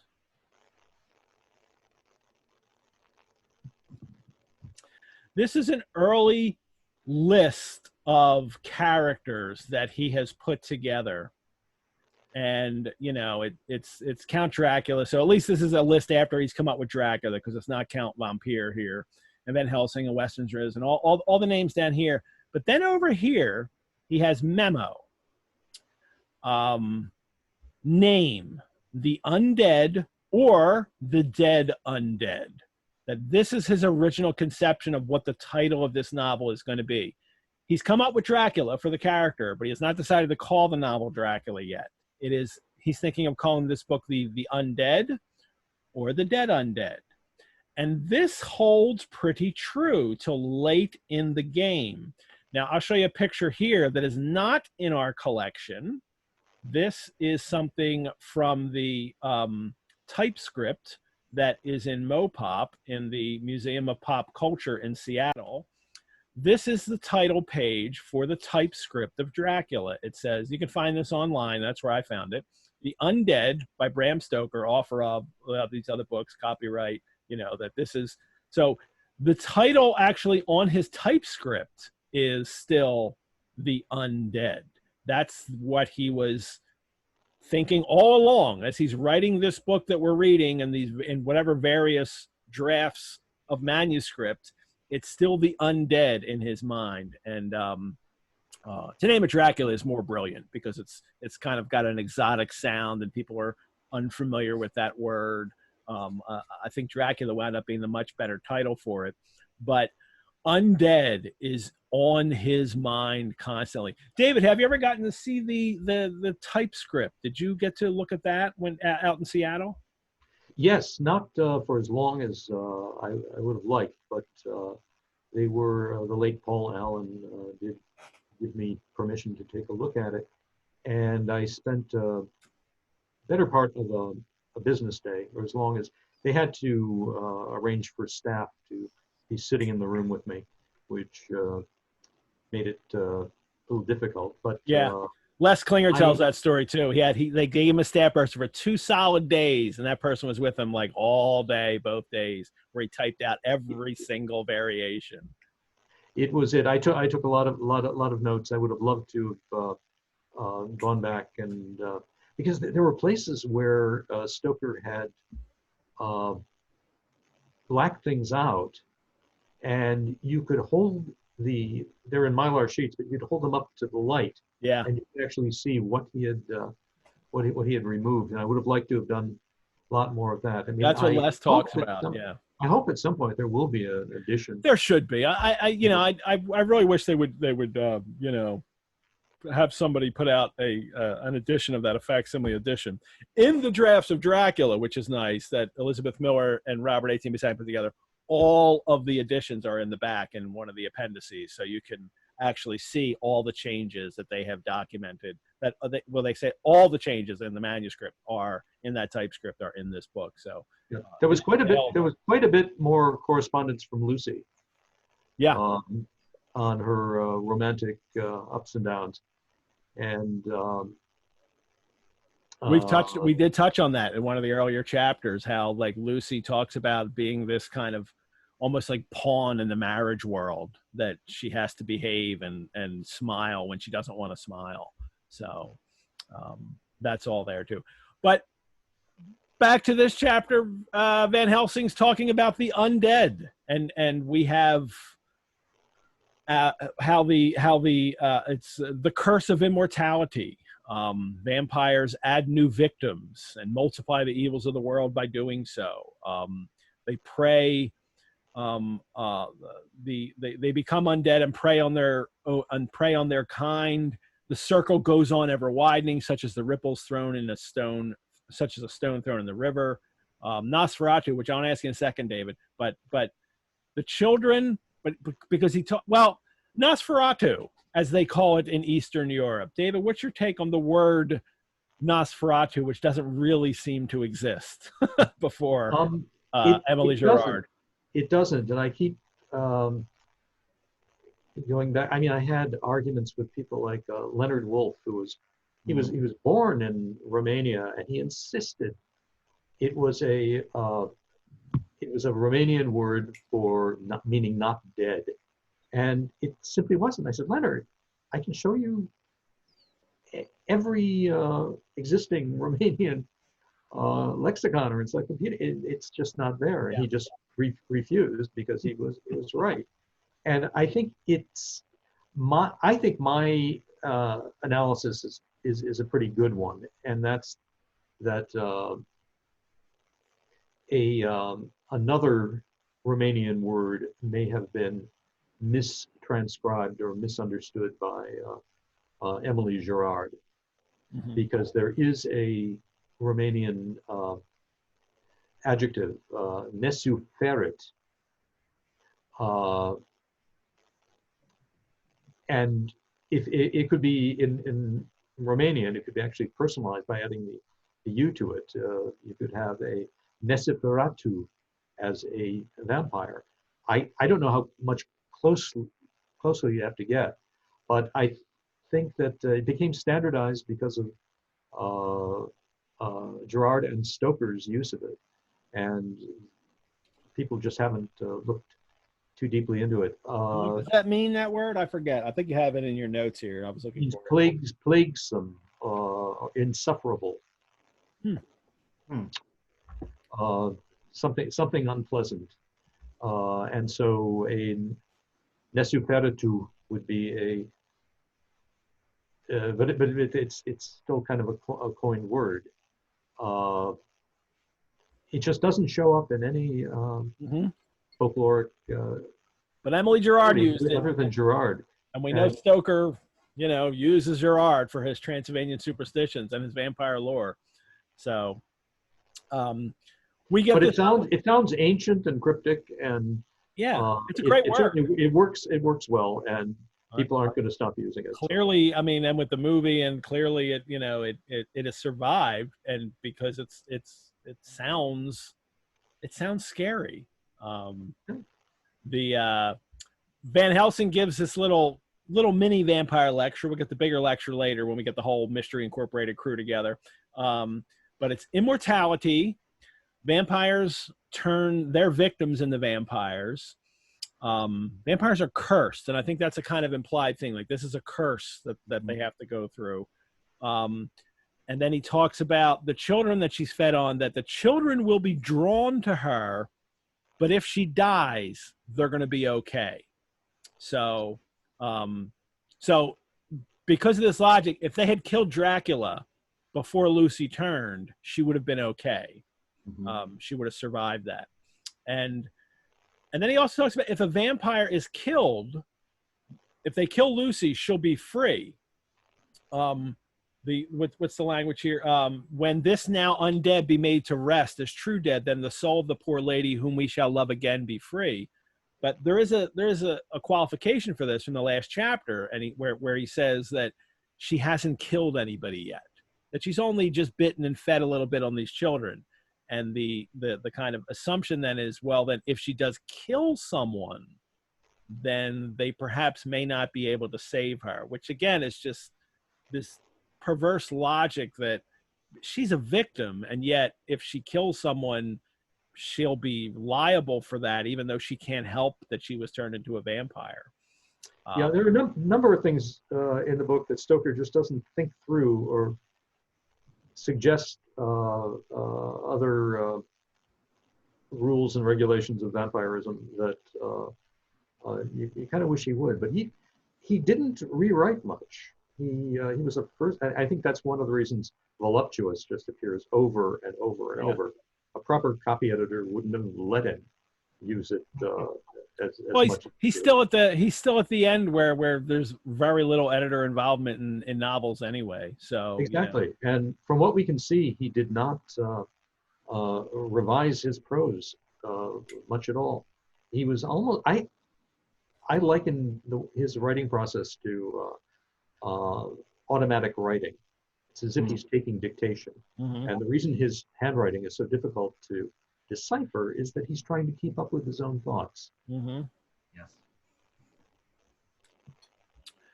Van Helsing goes. I love that idea. That detail about his writing process. Thank you.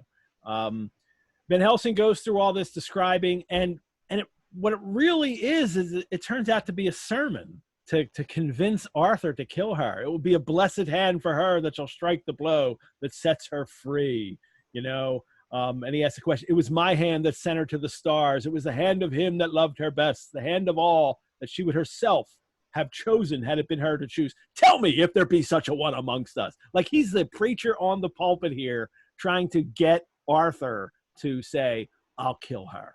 And he does, of course. The infinite kindness is what he's going to do. That's the phrase here. And I think it's interesting too that he says, you know, the hand which would restore Lucy to us as a holy and not an unholy memory. Like, it's no. That's what it's all about, right? You know? Yeah.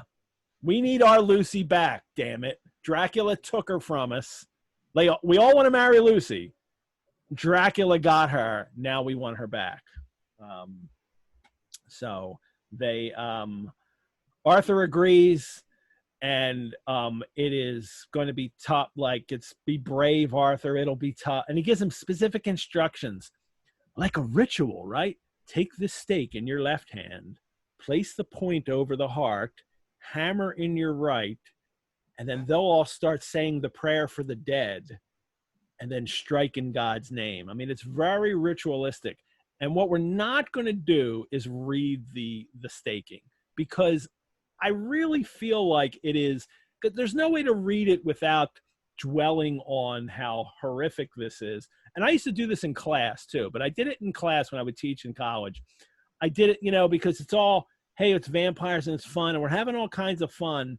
And then I would read this scene, and the students' faces would change when, you know, and I don't think it was my reading. I think it was their recognition of the language in this staking, and how it is the destruction of her and this ritual, all the sexual connotations going on here, right? The stake piercing her, and he says it's driving deeper and deeper. The writhing and the screaming all are very orgasmic in a sense. The blood spurting just like fluids. And don't forget, you know, that this is September 29th. This is the early hours of the September 29th, when what would have been happening had she not been turned into a vampire. Lucy and Arthur would have been having sex. They would have been consummating their marriage. So Stoker's got this brilliant way of making the marriage of them really, and this perverse take on their marriage where he sees her in the coffin instead of being married to her. And now, instead of the consummation of the marriage, he's driving a stake into her. This 3 foot long stake into her. What's that? This 3 foot long stake. Yes. And so this is what's, and the whole scene is played out like a rape. It's like a rape with very much with like Dworkin describes. And he's like Thor, you know, with his untrembling arm rising and striking the hammer. Who else said Thor in this novel? Who else used Thor as a metaphor? Anybody remember? Dracula. Dracula, early on in the novel, talking to Jonathan, says, here in the whirlpool of European races, the Ugric tribe bore down from Iceland the fighting spirit which Thor and Woden gave them, which their berserkers display, blah, blah. So it is just as Dracula has terrorized, the Draculas earlier in the novel, he's talking about have terrorized and destroyed people like Thor. Here we have, you know, Jonathan and Seward describing him as like Thor in this scene where they destroy Lucy. And even after that, he's still like, Arthur's sweating, he's gasping for breath, you know, and he says there was, you know, more than human considerations at stake here. That's why I had to do it. Like, it's my duty. You know, this is such an ugly sex scene, you know, a rape scene. But that is their purpose here. And they get what they want at the end. Lucy looked pained but beautiful. There in the coffin lay no longer the foul thing that we had dreaded and grown to hate. Her destruction was yielded as a privilege to the one best entitled to it. Really? That's his role.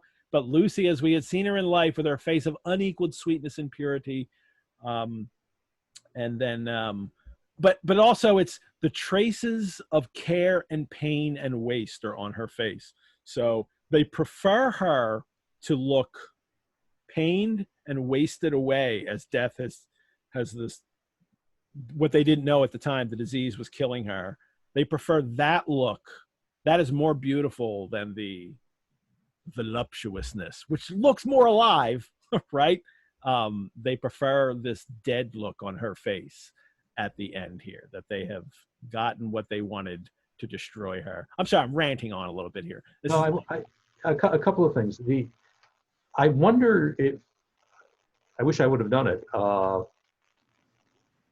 Van Helsing's instructions to Arthur, I'd love to compare the diction to some Victorian sex manuals instructing newlyweds how to best consummate their marriages, because we certainly know that women were not supposed to make any noise or enjoy themselves too much. Yeah. And it wasn't, it was supposed to be a controlled. It's very strange. It's strange that this didn't receive any. This scene didn't receive any blowback from the critics at the time. It just, if this was taking place in a naturalistic novel, if the equivalent scene was done, it would have been like it would be a public scandal. But Stoker, when he did his staged reading of the book at the Lyceum, presumably for copyright purposes, but I also think vanity purposes, he before he sent it to the Lord Chamberlain for approval, he deleted the entire description of Lucy being destroyed. I don't know if the actors who read the thing snuck it back in or what, but it was not part of what was officially approved for a public reading. Yeah. He knew he was going maybe a little too far with this. Yeah. Well, she has been saved. Arthur gets his kiss, right? He says, now you can kiss her dead lips, if you will. Which are covered in blood, Hey. Right. Arthur gets the kiss that he wanted, the kiss of a corpse. He is satisfied with the kiss of a corpse at the end. Yeah, it's kiss her dead lips. No longer she is the devil's undead. She is God's true dead, whose soul is with him. And then we get a little more vampire lore here and how they need to take care of her. They saw off the top of the stake. So they've only put the stake in just enough into the body. And presumably in vampire folklore, the reason why the stake is 3 feet long is because you're literally staking them into the ground so they can't get up after. But that's not the point here. The point is only to just stake the heart here, according to Stoker, or according to Van Helsing.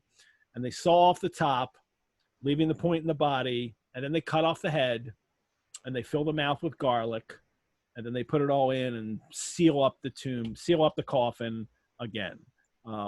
This is what you need to do. You decapitate, and they don't cut out her heart. Some of the vampire lores cut out the heart, but there's no cutting out of the heart. Just decapitate, garlic in the mouth, seal it again, and this vampire has been taken care of.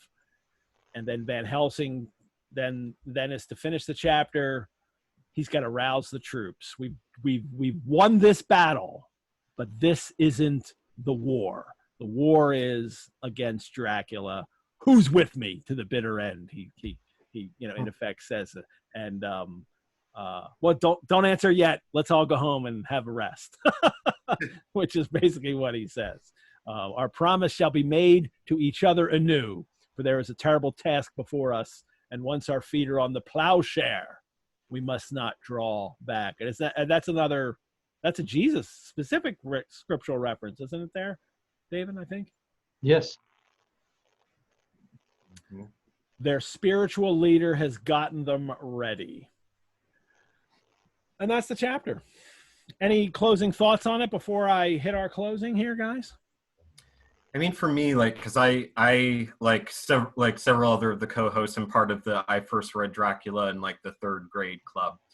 And the first time I read it, I got to this chapter, the murder of Lucy, and I stopped reading it. It frightened me so deeply, and I actually did not finish the book. It for like another year or two. I like had to put it away and sit with it for a while.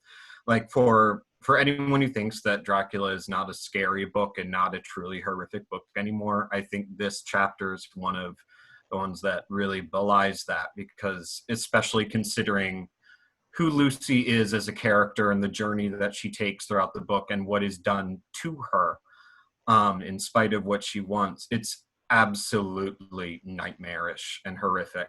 And in the one person show theatrical version that I do, the staking's the one moment that I don't think I've ever felt good about doing, because I don't want to fully enter into it. I always sort of get it over with as quickly as possible, because it really marked me. It really did. Yeah, it's great writing. This may be the most indelible imagistic scene in the book. I mean, it's something that nobody ever forgets, and it's kind of proof of Stoker's real genius is to put images in your head that you cannot remove. And this is the most cited, the most quoted, the most talked about scene in the entire book, which is why I wanted to get in on the discussion here. And it also is the one that people have had mixed emotions about it. Stoker wasn't quite sure if this could be presented to the public, at least from the stage. It came up in all of the readers' reports, the studios that weren't sure they wanted to even consider Dracula. That how would you do this kind of a scene? The scene is missing in the 1931 film, Lugosi, that Todd Browning directed. And how are they going to do this scene then? I mean, it's even if they do it, there's nothing you can show. Well, they did it in the Spanish film, but it's you hear Lucy's scream, and then Harker and Van Helsing emerge from the crypt, and that was it. Yeah. But there are a lot of continuity problems. We can talk about that at the Dracula on Friday film, night. Thing. But it's a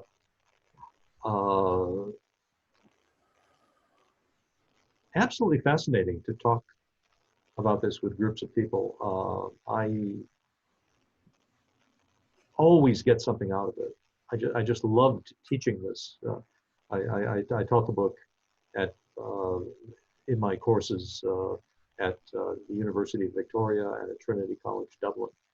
And in Dublin, I had an almost completely female class, and it was just I learned a great deal from them. Good. About from a modern, the reactions of modern women to this old book, and it's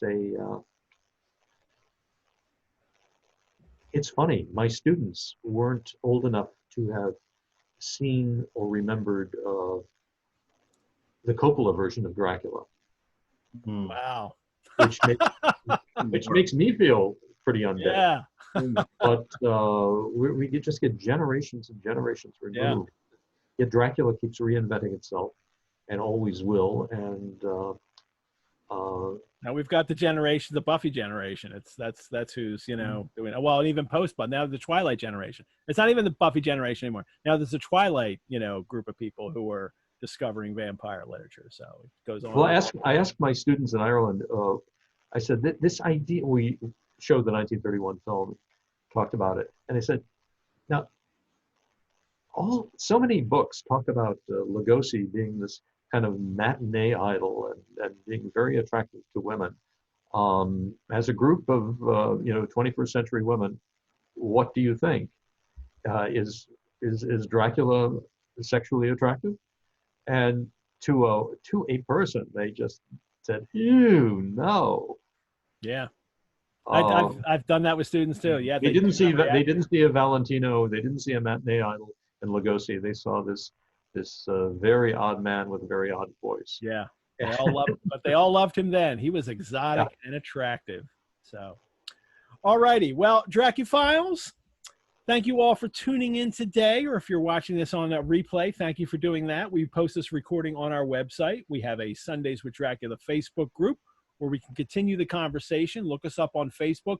Join in that conversation. It's really wonderful. And I'm always available to answer questions via email. There were several questions I didn't get to hit today because I really wanted to make sure we got this. It's such an important chapter. I made sure we stayed in the chapter. So I'm going to answer some of those questions via email that you guys post today, and I'll answer them on our Facebook group as well. Next week's co-host joining me will be author, publisher, creator of Dracula, The Evidence, Josh O'Neill. And we will have a special guest, Elizabeth Fuller, here, librarian at the Rosenbach, to talk about new acquisitions that we just got, vampire acquisitions at the Rosenbach, and talk about the notes. And I'm so happy Elizabeth is going to be on the show. She is awesome. Don't forget to join me tomorrow night for Monday Drac Chat. Remember to register for it ahead of time. Members in Drac Club only. You can watch it on Zoom as it airs at 6:30 p.m. EDT, and there are no posts after the airing. If you're looking for more virtual engagement, head on over to the Rosenbach website. Check out all the virtual offerings we have. If you become a member of the Dracula Club, I would be more grateful than Arthur kissing the corpse of Lucy. Josh, thank you so much, as always, for being here. And David, good. And Dave, I'm sorry, I talked over your yeah. So, and David, this has been an absolute pleasure. Thank you so much. Oh, I'm glad we'll be back on Friday. Friday, I will see you. We will talk about Dracula on film. Everybody buy David's new book. Pre-order David's new book, Fright Favorites, 31 Movies to Haunt Your Halloween and Beyond. Join us next week on Sundays with Dracula for Chapter 17, when Mina and Jonathan join the group and start the very first Mystery Incorporated. But no Scooby in this one. Once again, will be played out by Tucker Christine's pleated gazelle song, Storm into Whitby. As I'm prepping that right now, farewell, everyone. And in the words of our friend Dracula, go safely and leave something of the happiness you bring. Farewell. Thanks, David. Thank you.